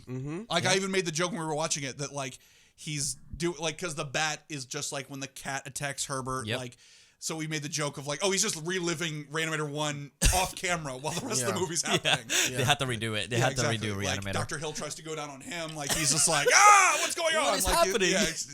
He just relives the first I mean, movie. he's missing a shoe. A lot of things happen What to the him. fuck was that? Why was he missing a shoe? I don't fucking. Did he cut off his toes and reanimate them? Like, what the fuck is going on? I want to say that don't get he's not really a doctor there, and people think he is. That would be awesome if it That was would- actually like, oh, but doctor, he's like, oh, I'm not a fucking doctor. I just came off the street. I just don't know got what the this fuck badge I'm for doing. the I don't fucking. This coat's not real. You think I earned this? I didn't fucking earn this. So Herbert and Dan's plan was to take a body to basically start working on this bride. So they pull a weekend at Bernie's. They go to the I love crematory. Did I say that right? The Crematory. We can assume it's right. Yeah. Thank you. We're gonna let it slide. Yeah. And they basically walk this body out of the hospital, and we get introduced once again to Francesca and her dog. Which did not need this No, whole no, no. entire scene. Absolutely justified. When they asked Francesca, why did you come from Peru? She was like, I'm answering some interviews in Boston. Oh, hey, this isn't Boston. This is fucking Miskatonic. Why are you here? Yeah. Like, where the fuck did you come from? Why are you in front of this hospital? Just chilling out with my dog. You didn't even know Dan was here. I assume he got back. I fucking hate her. No, this I scene, hate this character, not her. She's this fine. scene is just to show that Dan is a manly man and he loves God, vagina. he's so fucking not gay. Well, That's what it means. they make plans to have dinner together. Yeah, dinners. Okay, so just like Dr. Graves is not a real character, he's just plot. Yeah. Gloria, the terminally ill woman who Dan is projecting Meg onto, that we've forgotten about at this point in the movie. is also not a character. She's just there to give a face to the bride. Yep. Again, we talked about at the beginning, we have scene ideas, but we don't have bridges that connect us there. This is a perfect example of it. Yeah. Dan has a heartfelt scene with Gloria. Hey, you're going to be all right because I believe in you and I'm a good surgeon. We're going to make this happen. Okay, Dan, if you say so. Francesca, what the fuck? Yeah! Like, because without planning that bridge, you're like, hey, Danny boy, what the fuck is going on, pal? You Yeah. need to relax. Yeah. Yep. And the minute Herbert sees that, he's like, This bitch. These bitches. another one right. that I gotta get rid of now. So, Dr. Lee shows. Quick question. Yeah. Should the effect, so like they said, that we're wheeling out a dead body, the greatest disguise of all time. Yeah, as Herbert's holding the head. Sunglasses on the corpse. Everyone's looking. Right. As well. Like, they saw this corpse like literally just like flop around. So, And everyone was like, so Francesca's dog randomly runs in front of the wheelchair. It jostles her. Sunglasses come off, and she goes like that. And everyone goes, "Oh, fucking dead body!" But nobody says anything, and the cop doesn't do anything. Do you think that there should have been more to that? It felt like it was supposed to be a dramatic reveal, but it's just like a bored-looking woman, and I was like, like, what are we doing? It would have with been cool if like she had some sort of wound something somewhere that like it doesn't like they had to hide the fact that she's dead. Because honestly, I mean, she's just super pale. That's it. Or make it a little comedic, and Herbert's like, "Oh my gosh, she must have just died." Yeah, everyone is because we So we talked about that Herbert's always ready with a lie. Yeah. To get out of whatever situation is. So yeah, the dog fully hits the wheelchair, and this woman flops out of, and he's like, "Code blue, someone just died." Like he tries to get out of it. He's like, "Oh my fucking god, she fucking dead." That's it. That's the line. Lovecraft himself would have been like, "Well, I can't fucking outright that." That would have been better. Yeah, I would have loved that. And then he's like, "Why are you going away from it?" Yeah, like. She was just alive. I was taking her for a walk. She just literally died. She just told me what a good doctor I was. I swear to God. Yeah, she just flops dead, and and then looks up, and everyone's just staring at him, and that's when he hits the line. Oh my god, that would have been perfect actually. But no, everything goes correctly. Nobody says anything. The cop that's literally stalking them goes, "That's kind of weird," and just keeps eating his cheese peanut butter crackers. Dr. Loomis would have just shot him. That's true. That's true. Shoot him! We gotta kill him! We gotta kill him! This is before the night scene in Halloween 2. So Lieutenant Lee, for some reason, Dr. Loomis decides to give Francesca a tour of the hospital and tell her the whole history of the massacre and what happened. And then they have these bodies in a room that they're keeping because they're supposed to be dead, but they had certificates. Well, it was kind of like the keeping Dean Halsey around. Yeah. That's what it was supposed to be like. But again, it was that moment of like, somebody wrote down on the whiteboard, like, more zombies. Oh, there are zombies who survived the first one who attack somebody. Yeah. And that's how we're going to reintroduce them, that they're still a thing. But now we give the lieutenant a backstory that why he's turning evil, and is because his wife is a zombie and he has remorse against worse. Interesting. Okay. Again, fine motivation. Why did he need to give Francesca the fucking tour? It's so uncomfortable. No, and this poor woman's just standing there like, why would I? Yeah. Okay. My thing is, why did you go in a room knowing that there's dangerous zombies in there? Right. And she gets attacked. No, he says it. She's never done that before. Well, you know why she did it? Because she got tired of his shit. And we find out later why she got tired of his shit. Which is one of the most fucking absurd lines ever. God. I love it. So we get Dan and Herbert working on the body. They kind of have already set up. This is when I think they're putting the blood through the fake veins. Yeah, they want to see if it'll go circulate. Through. Yeah. Which I do have a question about that, because in this scene they do establish that, because Dan says this is not going to work because how are we going to reanimate everything? We have to do it at the same time. Once, yeah. But then he says we'll do it through the heart. We'll let the heart pump the serum naturally, right? Why are they putting reagent on the limbs? That's my question. Throughout the whole movie, they're like putting the serum on each part of the limb, and I don't know why. I don't get it. I think it's to try to stop the decay, because we've introduced that earlier of like, all these things don't decay at all, even though they're all dead. Yeah. So I think I don't know like the science, but I think the justification maybe is like microdosing. Yeah, just to kind of keep cloth? It fresh. And well, no, he's saying like when he attaches the leg and the arm together, he just sort of like oopsie daisies the fucking serum on top of it. Yeah. And like that literally just came out. And so I'm poisoned. And I oop. No, I think so. That's my last words before I die.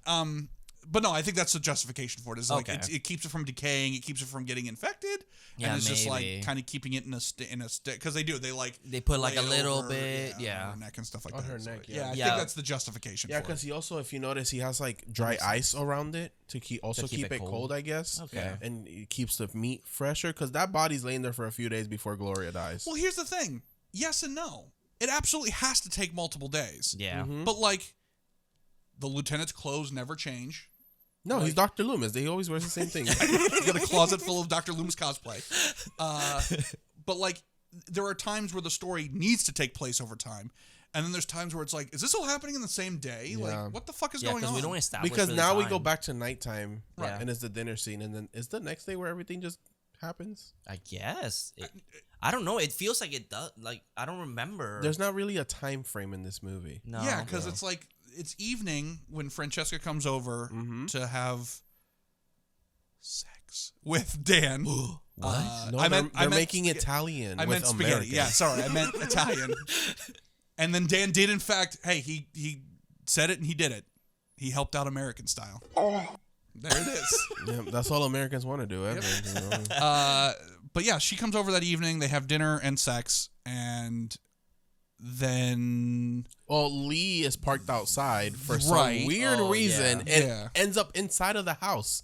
He's With no just, resistance He at just all, walks. He just walked in while nobody was Yeah. looking. And they're like, why? Herbert's Excuse me, sir. like, "Why are you You're here?" breaking in, Yeah, first of all. And get the fuck out. Easy. yeah, which I love that the movie is met with that. Of Yeah. like, hey, get out of here. No. Well, I've exhausted this is all also, fucking this is also options. the scene where Herbert then starts playing with the leg and stuff because he hears Dan doing things upstairs. Yeah, and he Dan- seems super annoyed. And Herbert's pissed. He's like, I'm fucking tired of this shit. Yeah, and as he's coming down the stairs, he's just looking up like, "Oh, Dan, you're missing out." Right, exactly. That bitch. Yeah. Oh no, this is after because no, it's before. What? Sorry, I don't know how I wrote this in here.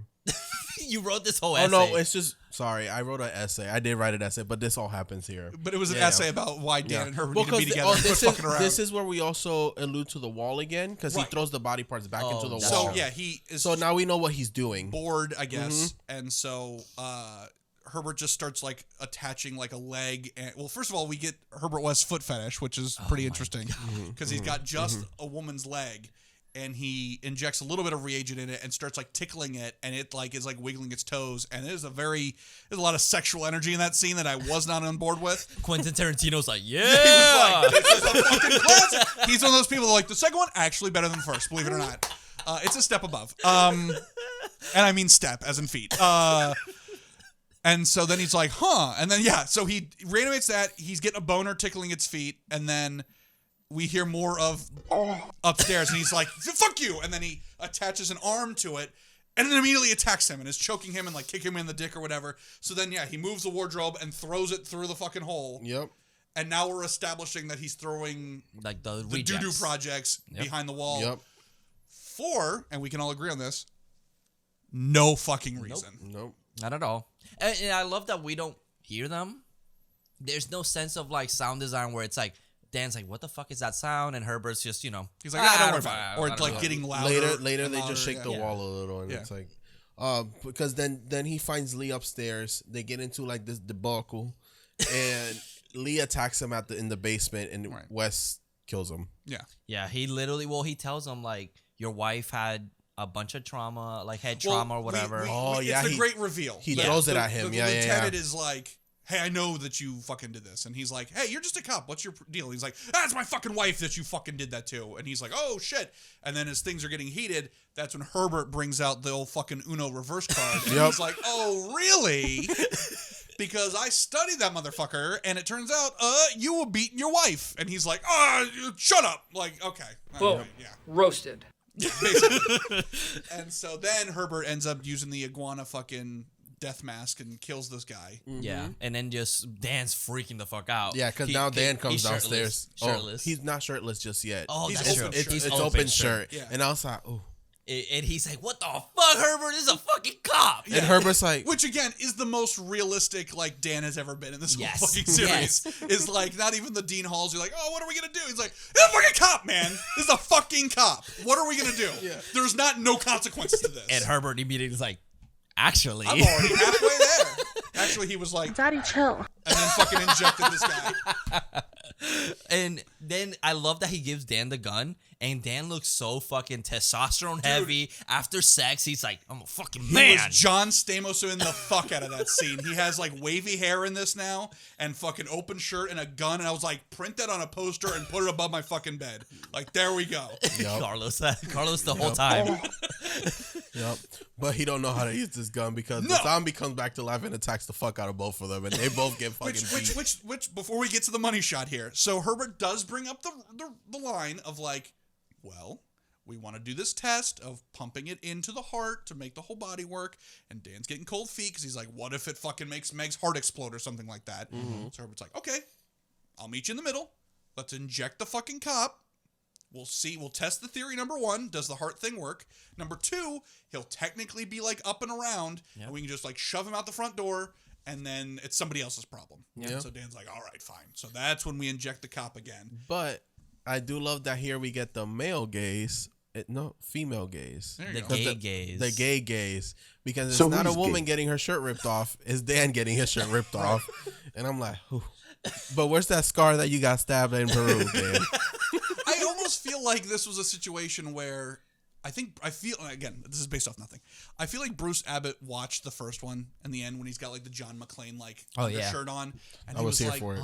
He was like, just let me work out a little bit, and then like he came to set for movie number 2, and he was like, I'm fucking shredded as shit. I've been fucking eating nothing but chicken and fucking working out. I'm looking good, and then he just was every scene just was like, Brian, can I just do this one shirtless? Can we just like rip open the shirt a little bit? Just give little people something to look at. And he was like, Yuzna was like, I guess that's fine. It'll make more money. And he was like, all right, yeah, I can't complain. Yeah. Which he should have been in the third one. Jail shirtless Dan would have been. We just introduced. He's just in the shower. He's like, what? Herbert, you're here? He's tatted up. Herbert gives him a little pat in the ass. That would be awesome. Tatted up. He got the syringe as a tattoo. And he's like, right. But we get the famous line here. Which one? The cop. Yeah. So the cop gets up and is pissed and starts like throwing the both of them around. I love that he fucking chucks Herbert. So he flies fucking far. Which I mean, I always get the impression that Jeffrey Combs is like a baby, like he's like an infant. So I get it. But also he hurls that man. Yeah, it's so funny. So Dan can't shoot this man, and Herbert's thing is he's a wife beater. Dan, use the gun. Which again is one of those cases where like I feel like we came up with the scene, and then when we got there, it was like, well, and then Dan tries to shoot the cop, and it's like, well, I don't know, Dan's a pretty nice guy. I don't know if he would shoot the cop. I don't know. Let's have Herbert just say the exact thing, like the straight facts, like no human being ever would. Mm-hmm. Yeah, and also it's funny that he's the one saying it because out of nowhere he grows morality, and he's like, that is wrong. Well, like, it was. I think he realized like. Well, Dan's not going to, like, if he just goes, he gets thrown down and Dan's like, I don't think Herbert could pop up and be like, Dan, A-cab! Like, I think he had to give him a justification for, like, shoot this cop because it's a cop. And it's like, well, actually, he stomped a puppy on the way here. Blast his ass away! Yep. It's just, you motherfucker! Yep. He said Meg's heart is stupid. Shoot him! Like, okay. So the cop is upstairs confused. Francesca comes down. He gets his arm chopped off. Oh, I forgot about that. Yeah. He fights Dan. Yeah, he's fighting Dan, and then Herbert chops his arm off with a machete. And then I'm pretty sure the cop goes and like cauterizes it, like he like puts it on like a burner. I honestly, because they had that weird cooking pot there for no reason. I legit thought that he just put his jacket on, like he just put his jacket on and then left. No, I think he burns his stump so that like we explain. Now we're suddenly worried about like, well, why wouldn't he bleed to death? Like I guess we're suddenly concerned. So he chars himself. Yeah, and then he puts on his jacket, which is the funniest scene of that part. He like awkwardly like throws the jacket on over one arm. He's like, I'm all right, and then takes a nap on the couch. I'm like, oh, he's gonna get out of here. He just takes a nap on the couch. You know what would have been better? So Francesca comes down with her dog. The dog attacks the lieutenant. Lieutenant yeets this dog and rips the arm off. So bizarre. It would have been funny if he stuck the arm like up his stub. I thought that's where we were going with this, even though that doesn't make any fucking sense. No, but like, why would you be like the dog has his arm as a I guess the dog has his arm as a fourth leg, or puts the dog on the leg, so it's just like this weird fucking creature. Here's the thing that would have been great. Isn't there a creature like that in Tekken Tag with a dragon arm? Never mind. That's so random. That came out of nowhere. That made me so happy. Yeah. No, I think it would have been great if the cop sees the dog, because then for whatever the dog's dead and Herbert's like, oh, how sad, yoink, and fucking takes that shit. It's like, of his owner. It's like, oh my god, my fucking dog, and he's like, oh my god, your fucking dog. Just gets the fuck out of Dodge. So then, of course, for no reason, he attaches the cop's arm to the dog, so now the dog has like a human hand to like shake hands and whatever, like grab his own biscuits or whatever. But what would have been funny is if during the big confrontation, the cop sees the dog with his arm and he's like, "You son of a bitch," pulls the dog arm out of his fucking pocket, and now they fight, and he's got the fucking dog's arm and the dog's got his arm. That's awesome. That would have been the shit. Yeah, that would have been so great. But this was hey, we need to add Pet Sematary to this movie. Super fucking needed to do that. So then, because the dog didn't even come back, does it? No, it comes back like one more scene. Yeah, it's at the end. when all the everything's chaos going is going on. yeah, It's at the yeah, end. yeah. I think Wes threw it in the. Probably. Yeah. Well, no, it shows up at the bottom when. No, but then it shows up again at the end, and I think gotcha. it's because Wes threw it with the other body things. Yeah. Which again, to go back to the little creature thing, how great would it be if the dog was okay? Because the dog doesn't attack. It grabs Francesca's hand, but it doesn't. It's not like angry like the cat was in the first one. Aggressive at all. What if the fucking subplot is that Herbert just gets along with things that aren't human? Like if the fucking little creature is his pal, if the dog is cool with him. Yeah, because the dog seemed to be cool with him. He was next to him. Right. And he didn't like kick the dog away. He was just like, "She's a bitch, don't worry about it." Like, but like that would be really interesting if it's just like he just cannot, other than Dan, he cannot connect with humans. Yeah, I mean and so like that would help drive that would him be interesting. of like, this is why I want to make other creatures, because humans just got nothing for me. That sounds like me. You're Herbert. And you're my Dan. I honestly felt like this was our relationship and you were building my perfect girlfriend. Because I feel like at this point, that's what's going to happen. You're the thirst king. It's fine. Yeah, but it's like, I think Carlos would be like, "Jonathan, I'm fucking tired of you complaining. So I just made you someone." You're somebody. Yeah. So that's how I saw this movie. Okay. I see that. I don't know who I would build for you. I think you know. I think you have like the perfect idea. Okay. No, he doesn't. Crampton. He I was doesn't. gonna say, Barbara Crampton, come on the show.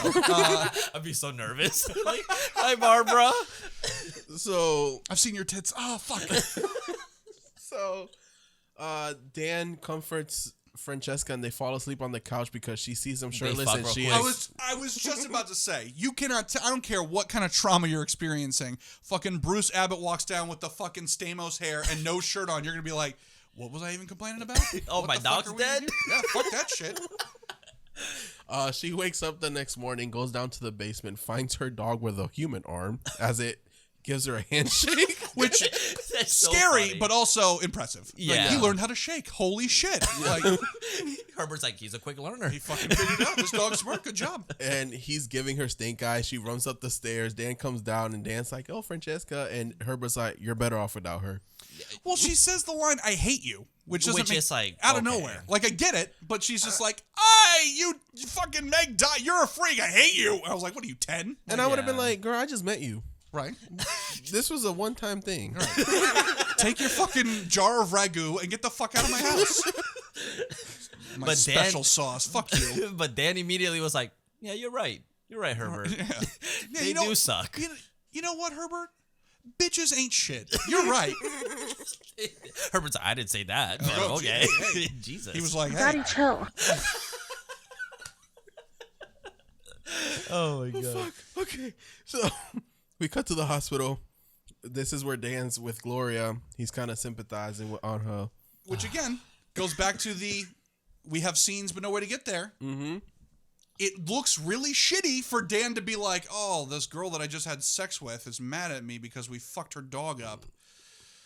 Gloria. How's my sick girlfriend doing? Like, well, Dan, you're kind of a piece of shit. Yeah, like, oh man, no pussy from this one, so I'm gonna go to my guess- other one. Oh God. Yes. I mean, option that's two. what it looks like. That's how it feels because we don't have a decent way to connect. Of either A, not making Gloria romantically interest, or not doing Francesca, one or the other. Like he literally is like, "Oh, I'm forever pining for Meg, so that's why I'm going to participate in this project." Okay, great. Well, I am going to have sex with Francesca. And then when she gets mad, I am going to go visit Gloria and try to make her better and have this weird, like, elongated hug. And she doesn't have usage of her arms or whatever. And I feel like it's also like you're supposed to feel bad for Dan because his Right. mind is kind of crazy. Right. He like doesn't know he wants to get over Meg, but it's like But it's like doesn't every girl know. he gets ends up dying or something happens to them. But So it's like like a curse. Totally legit. But if this was spaced out, if it was like Francesca's in our war movie that we came up with, and then Gloria's in the next film, and then we somehow bring Meg back in part 5, fine. Totally fine. Because you can play that of like, Dan is constantly hurting. Yeah. And he needs that companionship, and he's trying to find it elsewhere, but it just brings him back to Meg because that was his first love. Great. When you jam-pack that in a fuck sandwich in one movie, it makes Dan kind of look like a piece of shit. Yeah, he's a fuckboy. Exactly. Dan is He's literally like, a oh, fuckboy. come on, baby. No? All right, well, let's see what's going on. Let me go through the phone, see who else is available. Yep. And Hey, you up? Gloria, you up? She's like, She I can't got respond cancer. back. It's fine. I don't ever sleep. Oh, great. I'll be over. Ha ha ha ha. You need help with that SpongeBob? But as this is all happening, she passes away. Right. Oh. Which I super don't get that scene. So, okay. Dan comes in and he's like, hey, sorry I wasn't here. I was fucking another woman. But I believe that you're Meg. I think that you're Meg. Isn't that weird? And her response is, Oh my fucking god, she fucking dead. right, exactly. And then Dan's like, Herbert's in like, what are you doing? Like, you gotta fucking help her out. And Dan's like, oh, I should have noticed. They rush into Yeah. surgery. They try to revive her, and they don't. I do feel like this is kind of like a callback or a parallel to the beginning of the first movie. Yes. Because it's almost 100%. exactly. 100%. And even the end with Yeah. him Well, and and Meg. even the receptionist is like, I've never seen a doctor who cares this much. So, yeah, I think that's like our one glimmer of like, oh wow, we're carrying the character trait from the first one. Because as an aside, I do feel like Dan is a little bit shafted in this movie. Yeah. Because, as you pointed out, at the end of the first one, he's injecting Meg. He has fully converted to the dark side now. Because Herbert was the one who was crazy and had the problem with, had no issues with morals and was just like, hey, it's for the good of science. And Dan was like, but what about the consequences of people? At the end of the first one, he's like, fuck everything. I'm going to play in God's domain and I'm bringing this woman back. Yep. We start this movie. He is right back to where he was, where he's like, but what are the consequences? Yeah. Like, that doesn't seem right. Like, da. So this moment of him going overboard, trying to keep this woman alive and not wanting to call it early, and like we get a really good dramatic like moment for Bruce Abbott to play, and not just be like, have you checked out my pecs? Check his fucking feathered hair. Trust me, I have. It's a real good dramatic moment for him. And that's like the first time in this film I feel like we've made progress with Dan as a character and are doing a really good callback to the original and playing with that same idea of like, oh no, he still can't let go. Yeah. And I do love that he's just like, I can't do that again. I can't go through it again. And it's like, you feel bad at this point, but this is already like an hour and something. An hour and 2 women in. We're like, okay, Danny, well, I got to be honest with you, pal. You really seem super sincere. Yeah, exactly. And it's like, I wish we could have died this It would have been earlier. nice if Meg was alive and they had her as kind of a prisoner because she's out of control. So the whole movie is them two trying to figure out how to get her to normalize, normalize her. What is it? A certain amount of serum? Is it an anti-serum? Like, how do we The whole give her... the whole reptile thing is interesting because they could have played was like maybe the reptiles have the answer. Yeah, like we have to change the serum. The formula's not right. And as a title for the Bride of Reanimator, would have made sense if she was alive the whole movie, and that's the whole. I don't know. Well, it's the thing. It's like he found the cure to death, but now how do you bring her Perfect back it. to normal? Yeah. Like, because she is You alive. take the soul out of a rat and put it in a little baby light bulb. Jesus Christ. No? Is that not good? Honestly. I'll try to sell it for another movie then. Oh my God. And then By the way, just- in the writer's room when that happened, when they were like, yeah, we'll just take this is for the third movie. And they're like, yeah, we'll just take the soul out of people and put like a little fucking batteries plus light bulb and then we'll carry on from there. Everybody else should have just been like... But no, they went... They're like, yeah. And they're like, yeah. And then the warden's going to get his dick bitten off. And they were like... Okay. I got it. My mom's calling me. I gotta go. I'm trying to think because it is interesting if Herbert or Dan did go to jail. Okay, how about if Dan went to jail instead? Which, by the way, already your pitch absolutely makes sense. Yeah. Because even if Herbert's not dead, it seems like he is. Dan is the only one alive. Everyone else is mutilated. And it's gonna go on him no matter what. And Dan is in jail.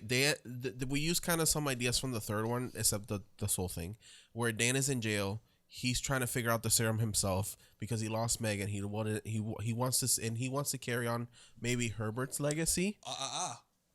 Here's the other thing: selfish reasons. If I can figure out what makes the serum, I can prove my innocence. Because without that, I'm just some crazy who just mutilated a bunch of bodies. Yeah. Okay, so we go from that, and then Shit starts happening. He kind of does the serum, but then it loses kind of control. They're like, nah, you guilty. Some shit happens in the jail. He gets broken out. We don't know who's breaking him out. And it's fucking Herbert and Meg, and they're fine. And we go to the third movie, and they're in Peru. There you go. Oh, there we go. Let's just remake them. I think we should just start remaking the whole series. Well, here's the thing, because you can't be like, well, that's not in the spirit of HP Love. None of them are. Who gives a fuck? None of them are. And this one tries to be kind of and isn't. So fuck it. And also, he's a shitty person. We're in an era of requels, so we're just gonna cut off the 2 and 3, and we'll go from the first one. Right from Yeah. one. There you go. So where were we? Okay, so End credits. did we mention the part where Dr. Hill's bat? No. Has it happened already? Yeah, because I think we're almost at the third act, right? Give me a second, my love. Give me a second. No, we cut to Hill now. Okay. Mm-hmm. So I feel like So we just lost Gloria, Yep. and Herbert's being suspicious as fuck. And Because he's like, he comes up with an idea. he makes the call, and he's like, hey, we need someone to take this body to the fucking crematory. And suddenly has a bucket, and no one questions it. And he just walks out of the scene. Of course, and everything goes smoothly with Right. him. And we cut to Doctor, because we do get a lot of back and forth cutting, which is unnecessary. Yeah. Because I think we've already kind of established, as much as Dr. Hill is super iconic, not Not really necessary. needed. Well, he was gone, and we're like, oh, he's back. Yeah. And he's demanding to see Herbert. Yeah. Right, which makes sense. He wants revenge. That's fine. And I feel like if he's going to be in the movie, this is a good way of doing it, where he wants revenge and everything. Is it needed? No, obviously, but I guess give it some sort of motivation. I do think the whole bat head thing, That doesn't happen yet, but yes. it's kind of random though. Well, it was the clear solution to, well, we can't have another fucking body just carrying him around. I guess that's true. So how do we make it mobile? Yeah. Well, now it's got bat wings. I would have preferred legs, but then I guess legs would have been the thing. Like the thing. Yeah. And I think the head with the wings is iconic looking on its own. Like, that's an interesting idea. Yeah. But to your point, I don't necessarily have a problem. Well, I have a problem with Dr. Hill coming back because, again, he was smushed and yeeted. But let's just pretend, okay, we're going to pretend that didn't happen. I'm fine with that, but there needs to be more purpose behind it. Yeah. Because I'm going to say the whole fucking movie, it's just a callback. That's it. Yeah. He's not in charge. He didn't, plant the idea in Herbert to, you should make a woman. No. He has nothing to do with the story until literally the very end of it. Yeah. So if it was going to be, hey, goddammit, on the dry erase board it says bring Dr. Hill back somehow, that's fine. But we need to come up with a plan of how is it a race against time? Is Herbert figuring out the iguana thing, but Dr. Hill's figured out something else with the serum, and now it's like an arms race to figure out who can perfect it. Well, I thought about Dr. Hill doesn't have a clear motivation; it's just revenge. Yeah. I do think that instead of Dr. Graves, they should have had the lieutenant, and he tells them, "I know how to stop Herbert. I just need your help." Obviously, because I'm a would fucking already head. know because of the weird lobotomy laser thing, and he can control the zombies. He would already know that he could fucking control the guy's wife. Yeah. If we're suddenly introducing, by the way, one of the zombies was his wife. He can totally play that up. Yep. Because, holy shit, you're a genius. So, fucking, the lieutenant has the head. He finds it at the fucking psych ward or whatever. Or Dr. Hill tells him to take him to the psych ward. Yeah. And he's like, I'll prove to you that I know what I'm fucking talking about. And he brings him there, and he's like, I don't know what you're talking about. And the 3 zombies suddenly stop fucking freaking out. Yeah. They have. And they It's all almost fucking turn and they have all control. come towards him, and maybe the wife says something nice or something like that, or "Oh, Leslie, I remember you beating me," or hugs whatever. hugs him or something, Right, and he and feels so like now the shit. lieutenant is 100% on Team Hill because he's like, "You can fix my wife somehow, or we both have the same motivation. We got to get the guy who did this." And it's almost like Dr. Hill and Herbert are almost the same because they're kind of manipulating these people. 100%, because for even Dr. their- Hill could be like, "Oh, Herbert West did all this. Yeah. He mutilated me. He mutilated your wife." He can play that up, even though it's not the case. Yeah. He can play that up, and the lieutenant will buy it. But they're Completely. also polar opposites because I can also see Dr. Hill playing on the hearts of Lieutenant, having his wife give him a hug, Right. kind of plays with his heart. he's like, okay, I'll help you. I'll do whatever. Once he gets whatever he needs, how he's like, fuck you. Even has his wife maybe like kill him. Oh and my God. Because he's like, whatever. And then, but Herbert and the other side kind of does care about Dan. So he's like, it's like good and evil. Like, even though they have almost the same motivation, they're polar opposites of each other. Because how fucking heartbreaking is it if Dr. Hill, he's fully up to speed, Lieutenant Guy's helping him out now, blah, blah, blah, blah. Hill has his own version of the serum, and he's like, all that's left is to test it out. And the lieutenant's like, how are you going to test it out? And then the wife comes behind him, fucking chokes him. Yeah. And he's like, no, what? And fucking kills him right then and there. And then Hill injects him, and now he's got another minion. Yeah, because he just has an agenda. He just wants to get to Herbert. So, yeah, I think that would have been such a great motivation. Have these two villains, just make them into one, technically. And then have them, Dr. Hill be like, okay, I don't need you no more, so now I can just fucking kill you. And that's it. Right. Because there's no motivation for Hill other than revenge, which is fine motivation. But there's this elephant in the room, literally in the movie, of like, well, Dr. Hill's still on campus. How do we get him to where the fucking shit's happening? I have an idea where you could attach the head. But I'm gonna wait till we get to that specific point because in this scene, this is where he throws out the head. Oh, and we cut away from it for like another 10 minutes. Yeah. Because then we have Gloria. Wes is moving her body with the bucket. And then we cut to them having the body already put together, and he's explaining where the limbs came from. So, which is an interesting scene. Like you guys have both mentioned, like it's very poetic, and it's him building him the perfect woman, and how he would have loved to have this woman be perfect. Right. So then we go back to Dr. Graves. And this is when he finds he's shoeless and he finds the head gone. It would have been interesting if the guy from the morgue, the other guy, the assistant, Ernest, if he cut his head off and put Hill on it, and now Hill has a body. 100%. Oh. Because Hill's pretty competent and can hold and knows what he's doing. He just needs somewhere how to walk. True. Yeah. So that would have been interesting. And to your point, and then he would have been taller. To further what we mentioned earlier with the whole, like, we're introducing the idea that in addition to reanimating things, this can kind of help glue certain things together. So you cut off the Ernest's head, you goop the juice on there, you slap Hill on there, you duct tape it on. Because I still think it should look fucked up. It shouldn't be like sewn in nice. It should be a goddamn disaster. Yeah, it'd be cool. Like, you know how like Frank, the monster has like a lopsided head, where it could have been like the neck is kind of uneven. Yeah, it's like not sitting nice, and it's just sort of like strapped on there. Now he has a body, and we could have gotten a nice head chopping kill. Exactly, because once again, and then Dr. Hill's head rolls over, looks in the camera, and goes, "Not again!" And you go, and you spill your popcorn on the ground. And what a laugh riot! But even killing Ernest with a head chop, would have been interesting too. Yeah. So, and again, does that weird Dr. Graves is just reliving all the events of the first movie off camera. Yep.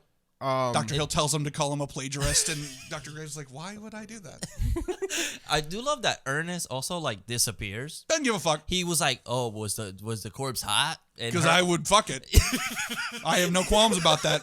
That's my character. And then he just disappeared. Yeah. That's it. That's all we got from him. You know why? Because after he took this body down to the crematory, he was like, man, what the fuck was I even asking that for? I gotta get my life in order. And then he finds himself, and he becomes like a doctor. He goes to Peru. I think he dies. Well, probably because then this is when the detective is walking out of the hospital, and Michael Myers seemed to attack this whole hospital. Oh yeah. So that's one of those moments where I was like, oh boy. So Dr. Hill is yelling at Dr. Graves because Dr. Graves is like, I'm not fucking helping you. Yeah. And Dr. Hill's like, oh, well, fuck you. And so then he uses his brain power. And all the fucking undead creatures that we've already introduced are like, oh, Dad's calling. And they fucking get through with no problem. Yep.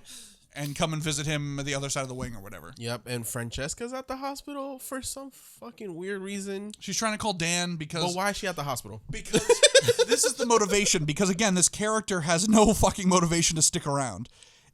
She has to return Dan's sweater.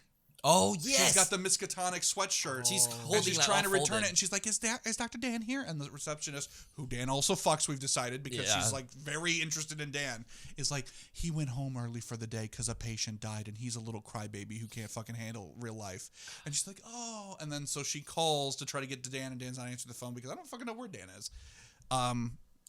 But Francesca's But just those girls that was takes- literally the motivation. Yeah. Was, well, I have to return his sweatshirt. Like, you saw your dog as an abomination in God's eyes, and you're like, well, I gotta give him his fucking sweatshirt back. Like, that sweatshirt would have been burned, and I would have moved out of the country already. as you're driving away, as you're driving to Peru, throw it on the way out. Yeah, there you go. that's it. With a fucking sticky note on it that says "dog dead, details later," and drive the fuck out of here. Or I don't know, just I'm gonna say that 8 more times. I don't give a fuck. I'm making that reference. or just fucking wear it. Or It's just wear a it. fucking sweater. I'm sure there's plenty of gals who are wearing fucking dumb shirts I wore when I was 100 pounds lighter in college, and God bless them. They had to deal with my dumb ass. Good for them. You got a prize.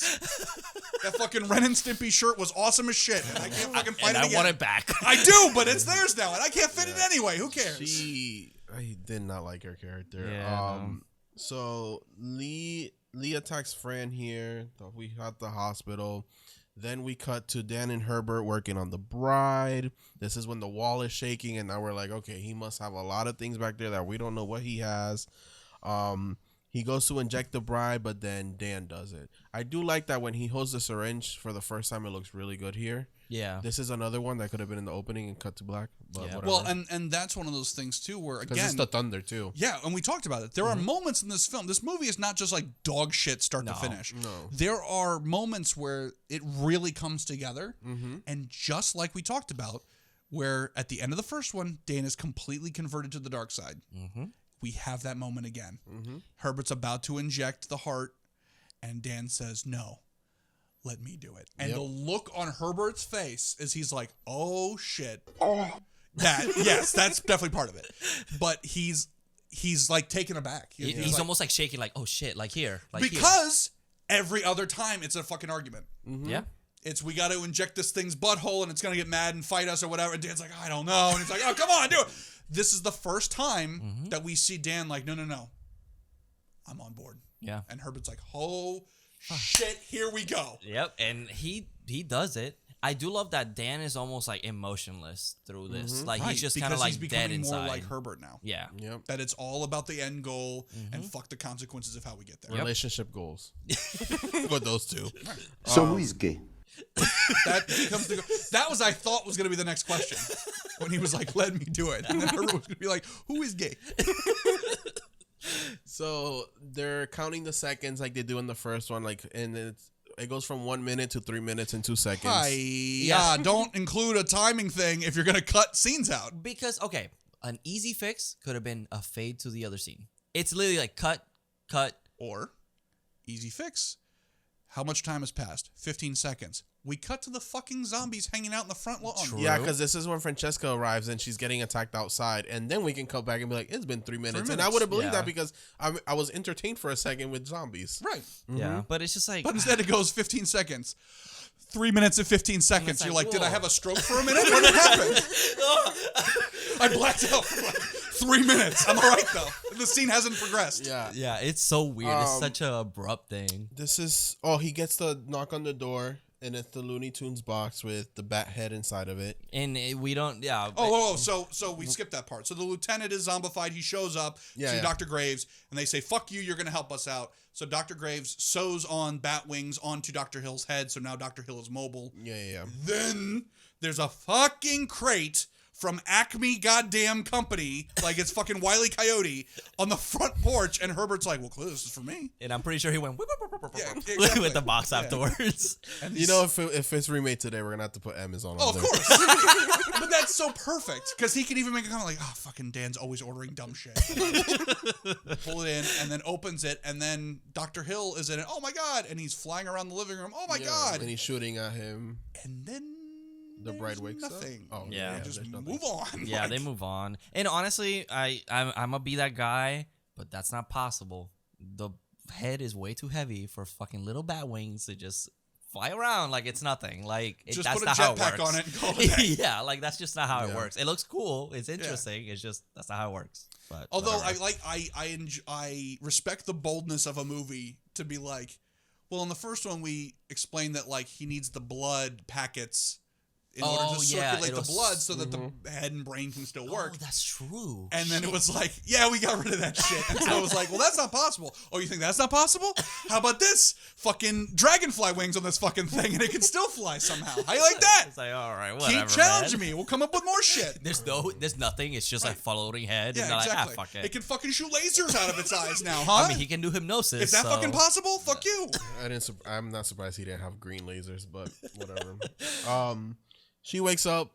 Dan kneels for her. She's doing the whole bird twitching I thought thing. she was a tall queen. I thought she was real tall too, but Which she would have gets been fucking expensive. hysterical. If Yeah. she just like towered over My them. God, I love her. I would have been like, yes, ma'am. Just yes, carry ma'am. me. Just, there's nothing wrong with having an Amazon fetish. Just carry me to bed. We respect that here. Then we cut and Dan shows Herbert the bride, and this is when he gets the funny line: "She's alive."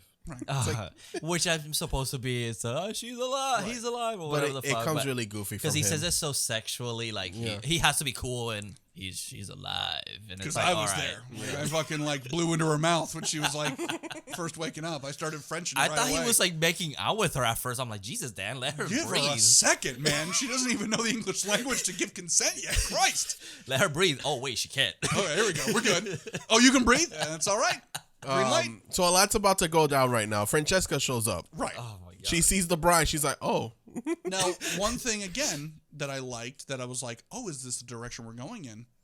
We kind of talk about Herbert West, with the exception of our top or bottom discussion, is somewhat asexual. Yes. Like he's not Very really much. lustful. He's not, whatever. He, seems only to have likes a grudge against women, and he likes feet. But when the bride is alive and we see Herbert first interact with her, it is very sensual. Like he's like feeling her face and stuff like that, which yes is also like, hey, I made this shit and it's alive. But again, sort of leads to that like, oh, is this what he needs? yeah." Like, is he just so attached from human beings other than Dan that he's like, oh, this could be my woman Yeah. because it's weird and fucked up and I made it. Well, Yeah. she kind of I can see rejects that. him. Super does. Whereas the bride of Frankenstein rejects or the monster in the movie. Right. You can see that as she rejects him. Very and true. he's like, "Why are you rejecting me when I'm the one who Yeah, he's created like, I you?" fucking made you. Yeah. But Which it's is great. But then, like, I feel super uneven because we're going to get to a part soon where, like, he's not offended. And then he Yeah. gets super offended again. Which is like, and that's a problem. It's just that he They're kind very of flip inconsistent. flops Yeah, back yeah, and yeah. forward. I did think it was a little bit ironic that he's like fighting for fucking like who made this thing, and it's like, okay, but you also copied like the theme song for the Right, from Psycho. Psycho, Yeah. and this is a Lovecraft story. Yeah, like, but I let's thought relax. it was really Let's funny. not talk about originality, okay? So, as so much is happening, all these zombies are attacking. They're getting away from them. They decide to hide in the basement. And then the wall stuff comes down. The two girls start to fight, Bad Girls Club style. Herbert's like, "My girl is stronger than your girl. Your girl about to die." And I'm over here like Jerry. Yeah, they spill a whole bucket of glow in the dark reagent. glow stick juice, and everyone gets poisoned. Yeah. Also, this is when Herbert's like, "Oh, they're using tools," so he's very impressed by that. Which And- I love that moment because the zombies all hit the fucking house that they're in because Dr. Hill's making it happen. So they're all trying to break into the basement, and yeah, they've got a fire poker and they're breaking through the Yeah. door. And yeah, Herbert takes a moment to he goes, "Oh my god, they're using tools." Yeah. That is perfect. That little fucking moment is perfect because even in the face of immediate danger, something is evolving the theory, and Herbert's impressed. Yeah. Like, holy shit, this is amazing. Yeah, shit's going down, and he Yeah. takes a second just to And like it's like, fuck admire yeah, that this is shit. great. Yeah. And also Francesca's here questioning Herbert like why he did that, and this is when he got his best monologue in the movie, so good. which it goes, "Blasphemy before what? God, a God repulsed by the miserable humanity he created in his own image. I will not be shackled by the failures of your God. The only blasphemy is to wallow in insignificance. I have taken refuse of your God failures, and I have triumphed there. There is my creation." And he says it very poetically and very well. When I tell you that Jeffrey Combs puts his entire pussy into that, Yeah. I he does. say that with 100% sincerity. That is the line where I'm like, That monologue, I'm like, that's the justification for this movie existing. If that would have been the monologue to open this movie, I was going to be in this movie. Oh, absolutely. Yeah, Absolutely. It's just such a powerful scene. Everything he says is just beautiful. It literally is poetry, and he just really does it.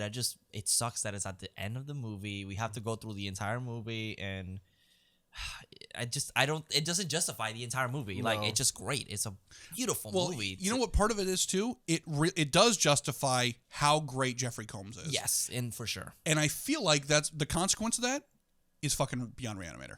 Yeah. Because at that moment, you're like, you know what? He could be the whole fucking movie. Yeah. With that monologue, you're like, it could just be him, by the way. We don't need any of this other bullshit. It could be just him. And that's how the third movie's made. It's just him. Yeah, but we need Dan in the third one. It does help. Having Dan there really helps. And I think if you had Dan evolve, and now he's becoming more like Herbert, now where does this go? Yeah. Now we've got two guys who are like, fucking morality be damned. We're figuring this out. Yeah. It could even go to the point where Dan is even going further in the deep Then end. Herbert West and is Herbert's like, you comfortable, need to you calm gotta the fuck pull- down. Yeah, Well, that because would be interesting. one thing that I found interesting was in that monologue, he talks about your God. Yeah. And H.P. Lovecraft always wrote about other gods. Yeah. About Cthulhu and all these other fucking elder gods. And there's definitely none of that in this movie. But if we were going in that route, that let's say the third movie, now we're going, it's not Peru, it's not prison. Now we're going in the direction of now Dan is in the dark side. Yep. And now Herbert and Dan, they're in some other town. They're fucking experimenting, and Herbert is still trying the nuts and bolts of science. But now Dan has found something else. He was doing other research. He's pushing boundaries that Herbert is trying to stay with science. But now Dan's found some old book, and it's in Latin, and the cover's real weird. Yeah. And it says these things about finding ways to bring people back from the dead. Army of Darkness versus Reanimator. Love that comic book. But also, the Necronomicon is also in Lovecraft stories. That would be fucking dope. So now you've got this story of now, well, what if Herbert West is trying to bring zombies in through science, and now Dan is becoming like a necromancer and like bringing people back through other mystical means, and now what the fuck does this mean? That would be interesting. It's almost like Herbert always seemed like the crazy guy because he's trying to do this super crazy scientific experiment, but then Herbert doesn't understand this whole necromancy thing. He's like, why are you wasting your time on this bullshit?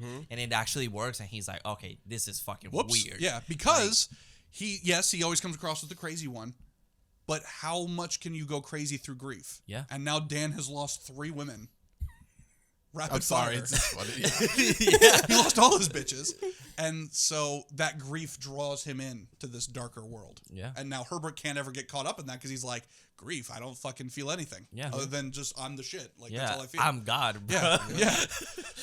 So, yet again, another great idea. Just saying, that's just throwing it out good. there. That's We have a really whole good. MCU here for horror. We really characters, do. and We should make it happen. I'm telling you, Requel. This is when Francesca kind of throws sense into Dan that she's not real. She's like, Meg's dead. Because, Dan suddenly hits her with the line of like, look, it's Meg. And she's like, Dan, Meg's dead. Yeah. And that really shakes him up. Yeah. And the bride also then gets very upset. She pulls out her heart. She starts doing her dance. Scene. And I think that's the point where I'm saying that, like, the reason why it's Megan's heart, where it's like, what do you want me to do? And he goes, Meg's dead. Like, you're not what I want. And she literally grabs her heart and he's like, okay, then here's Meg. Right. Like here, like that's the only piece of Meg that and I do love that scene. I think it's like, it's really fucked up and morbid, but I do love that she literally gives him the last piece of Meg, like that there is. Yep. Right. And he doesn't know how the fuck he feels about it either. And unfortunately, this whole scene is undercut by like just this fucking nonsense going on. Yeah. That's what I'm trying to like say, like, the important parts. Yeah, because meanwhile, while this fucking scene is happening, you've got the same 4 fucking zombies going and busting this little hole in the door during all of this. Yep. And Herbert's like opening up the wall to try to like escape. And as he's opening up, we get the reveal that all his creatures are back there. They're alive. All and the well. rejects, As this is happening, also the bride now starts decaying, which falling looks apart. really falling So apart, which cool. looks really cool. They all escape through the wall. They all get attacked by zombies in there. Dr. Hill is in there trying to kill Wes. The whole place just collapses. And I want to say something for the listeners and viewers. if it looks like we're just kind of going, you're kind of lost. That's exactly how I feel watching the movie. Yeah. Shit is just happening. It's a fucking mess. And it's just It really a does disaster. feel like a mess. Literally a disaster. It's not me. It's just I'm trying to. This is what's important in this situation. Yeah, and it's just like literally, this is the experience where it's just shit happening. Well, and to go with that, so we have this amazing speech from West. We've got this heartfelt moment with Dan and the bride, and now everyone's trying to escape. And now Herbert's completely flipped on the monster. Yep. He goes from the speech of "I've created something that no man could think of and no woman's womb could ever create." Yeah. Which, what a fucking boss ass line to write. Yep. And then he's like, "She's just parts, Dan. Fuck her." Yeah. And I'm like, which I can kind of see it as like Dan being like, well, I achieved it, or I'm sorry, not Dan, Herbert being like, well, I achieved it. Now What's the next point. thing? Yeah. What's the next thing I have? Yeah, to do? like he can just move on from an experiment after he's achieved no it. matter how great it is Or- that he's never happy with it. or if we started the ball rolling with the body parts are starting to be rejected. Oh, true. So if she's like reaches in and she grabs the heart and shit's starting to fall apart, and West sees it as like, oh, so the lasting time, it's only 10 minutes and then it falls apart. Yeah, All right, so- so we're not there yet. So We'll keep let me working. write down my Yeah. notes and do more research and let's see what we can I do actually to thought about improve that it. the whole time. Yeah. That during that whole scene, you should see West like taking notes. yeah, that would have been really good. Yeah. Yeah. Because that's how it should be. Yeah. If we're going to flip it and be like, hey, fuck that shit, it didn't work. Because if you play it that way, then you can super play up the fact that, like, he doesn't give a shit about Meg. Yeah. He was like, it's just parts. It was parts to get you to help me. Like, I Yeah. don't fucking care. Which Then that would have be been interesting something. if he would have said it's not even Meg's heart. So can we go? Yeah, that's true. Yeah. Actually, you just got pranked. Yeah. Fucking Right. So yeah, the whole place does collapse. We lose Herbert. Hill And gets Dr. Hill, collapsed up too. on, and he's just like yeah. flapping his little wings. Dan escapes out of the fake Beetlejuice grass. Yeah. With Francesca. They hug it out. I thought it was just going to cut to black, but then we cut to the heart. I do like the way it cuts to black. We cut to Meg's heart where it's beating. It stops beating, and the movie ends. Right. Yep. And that is the Bride of Re-Animator. That's the pretty Favorite much. Re-Animator. So Yeah, that's pretty much. Favorite death, you think? there's a lot going on in this movie. It's a lot. I don't know. There's It's not really. Daddy of the movie. Well, no, Dan. I would say favorite death is probably the dog, which normally it would be a no. That's true. Cruelty to animals, not cool.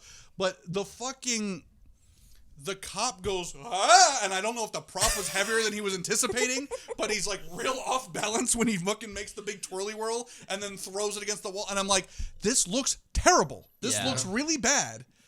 And it really only gets the favorite because of Francesca understandably being like, oh my God, you fucking killed my dog and ripped its arm off. And Herbert's like, oh my God, that's fucking awful. And nobody stops him. Nobody goes, hey Herbert, what the fuck are you doing? He's Yeah. just like, oh, that's a goddamn shame. I don't know what the fuck is this world's coming to. And It's like a melting pot of good moments together. Yeah. It's just like it all mixes well. I do like the bride's like death scene, I guess, where she's just completely collapsing into Okay, pieces. if that counts as a death, that has to be it for me. Yeah, I mean she died. Yeah. It does feel super like artsy. Yeah. Like it suddenly feels like, because I don't think this is like, I think this is one of Brian Usna's like first films, if not his first film. And that scene, it's like a great combination of effects and writing of just like, hey man, you really were hitting your stride here for like 10 whole seconds. Yeah. Like this is art I'm seeing. And unfortunately more of the movie couldn't be like that. It has to be Yeah. that one. Daddy of the movie, Dan, obviously. Herbert. I love Herbert, but Dan does really step his It's pussy true. game up. It is true. He's got the John Stamos hair. He's shirtless a lot. I guess that's true. It's just I can't- his moments with the girls. I'm just like, Carlos When he is just like, cops eh. a feel on a lot of vagina and just says, "Oh, you're so warm." And it's Oh like, yeah, it's hey, like that's okay. not fucking creepy or anything, Dan. Way to go. Way to seal the deal, pal. With the dying woman. You don't feel like a corpse. Oh, thank you, you fucking edgelord. I really appreciate it. Jesus God. Christ, it's so true though. yeah. But now we're gonna do the letterbox Yes. or just the random reviews that we find.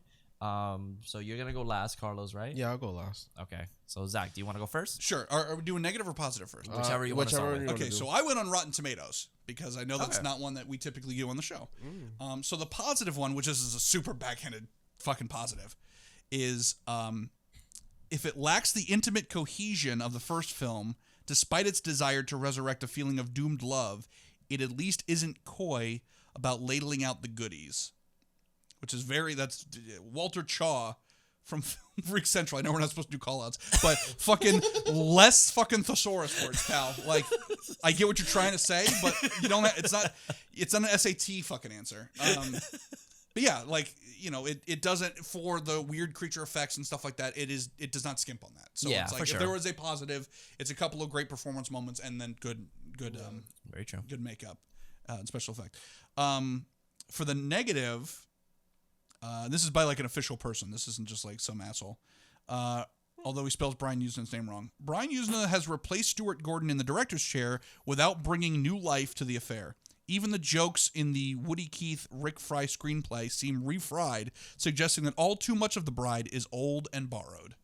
Oh, so okay. basically just saying like there's not a lot of originality here. It's just a lot of like sort of rehashing the same ideas or stealing from other shit. Yeah, and I get it. Yeah, I see it. Which I have a thing about that I don't want to forget. So yeah, let's get these going. My bad review, which I found on Letterboxd, was can't take this movie seriously with Dr. Hero's goofy ass head flying around with bat wings. A valid point. A valid point. My good review, it says this was so awesome on shrooms, like it was made for it. Which honestly also not true. Also not false. Not false. That's true. I can believe that. All right. My 5-star is I thought the title meant that they were going to make Herbert straight. I was delightfully proven wrong. Yep. That's my 5-star. And it was written by Carlos. So who that's good. I like that. My bad review is they couldn't reanimate the excitement of the first film for this sequel. Yes. What a slam. My honorable mention, bad review, Herbert needs to chill, yo. Daddy, chill. That's it. That's basically update that shit. So one thing I did want to mention is, so as you pointed out, this movie borrows a lot of visual ideas from Bride of Frankenstein. Yes. Especially when the bride is brought into play. She does a lot of the same sort of mannerisms and things along those lines. But also, like Bride of Frankenstein, they saved that shit for the last fucking 10 minutes. False advertisement. And I really feel like that was a disservice. Yeah. I don't know how much that actress could move around. I don't know if literally all she could do was just sort of like be angelic and gentle and kind of like, I don't know. But you know what movie fixed that? Bride of Chucky. Very true. We got her in the beginning. Right. But my point is, if there was a way, if you had an interesting story to tell, I think, similar to what you guys brought up earlier, if you could have that speech, it almost would work better as a third movie. If we did something blah, blah, blah, blah, and then we end with, let's make a woman. And then the beginning of this one is Herbert's great speech about, look what I've made. And then hit the music. And then we start with the bridesmaid. Maybe it's Meg, like you said. Maybe it's Meg and she's not 100% herself or whatever. And now we're telling the story with the bride.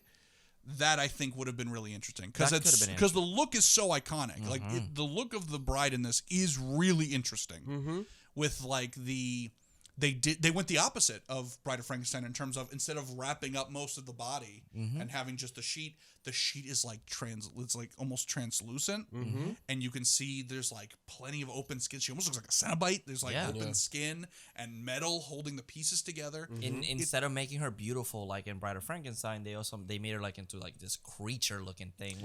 But also met up with Dan being like, hey, I see through it. This is amazing. So I think if you had a really interesting story to tell, you absolutely could have justifiably had the bride at the beginning. And I think it's kind of a cop-out to be like, oh, it's just like Bride of Frankenstein. Well, as we've all discussed, it was bullshit then, and it's bullshit now. Yep. And I honestly thought about also where the movie starts. Maybe they're building her throughout the beginning, and then maybe they start with, like, Meg's head, and then they try to find, like, she's alive and conscious, and they're like, okay, now we have to kind of build her. Like, build your own. Like, so here's the only issue, is that's kind of Frankenhooker. Oh, really? They have the girlfriend's head, and then he builds the body. Oh, okay. Never. Okay, what if that makes sense? Do you think if that monologue that Herbert made, you think if Dan would have did it, it would have been okay?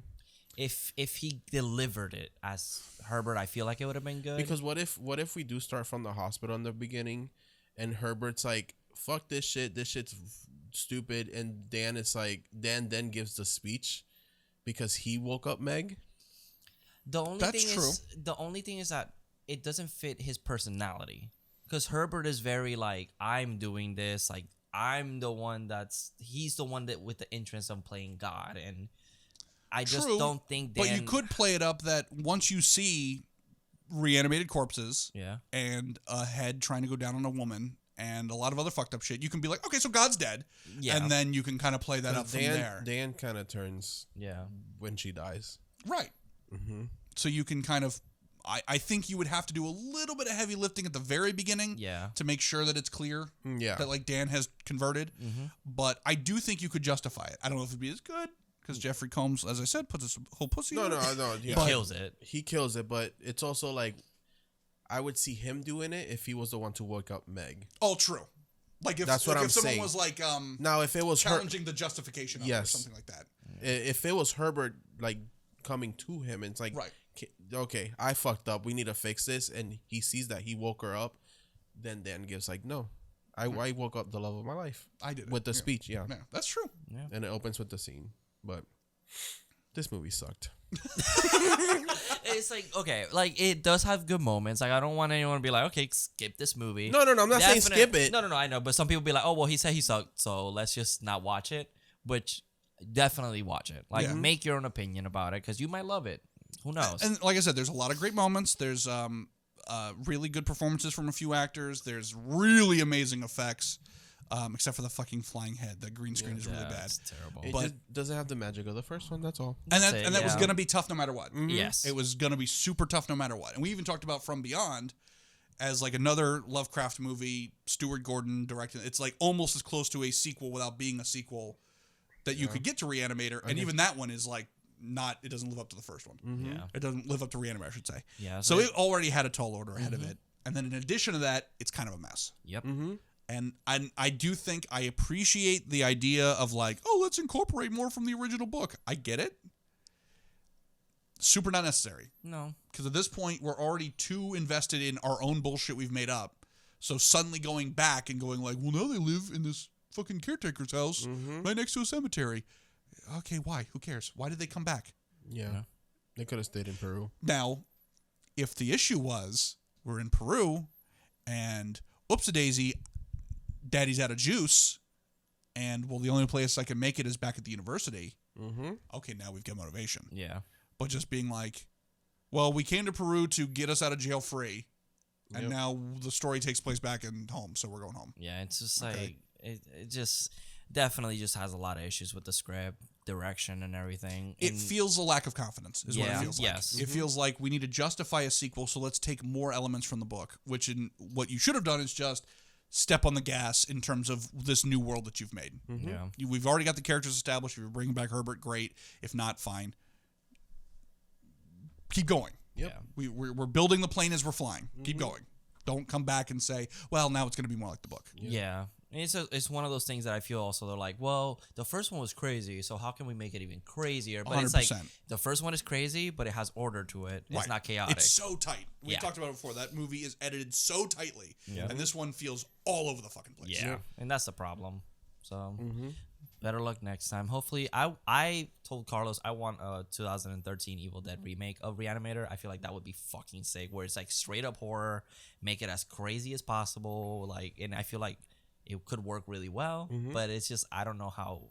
I don't want to see anyone else as Herbert West. Yeah, and Jeffrey Combs is old as shit. So Yeah. I don't know. I would absolutely watch that. He could have an apprentice. True. True. A young Son one. of Reanimator. Mm-hmm. I could absolutely. I would be on board with a straightforward, very horror centric Reanimator.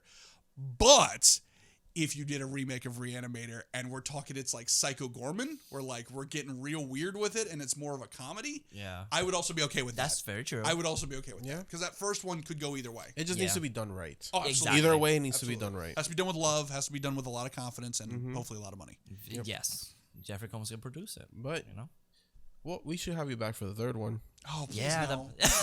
He's actually no. Well, there's an episode. Perfect segue. There's an episode of Frightful Failures where my co-host Tian Guignol and I went through Beyond Reanimator, and it's so fucking bad. No, I know. It's so bad. I haven't finished that. I can't finish. It's been like a week and I still haven't finished it. It's like watch it like 5 minutes at a time. Yeah.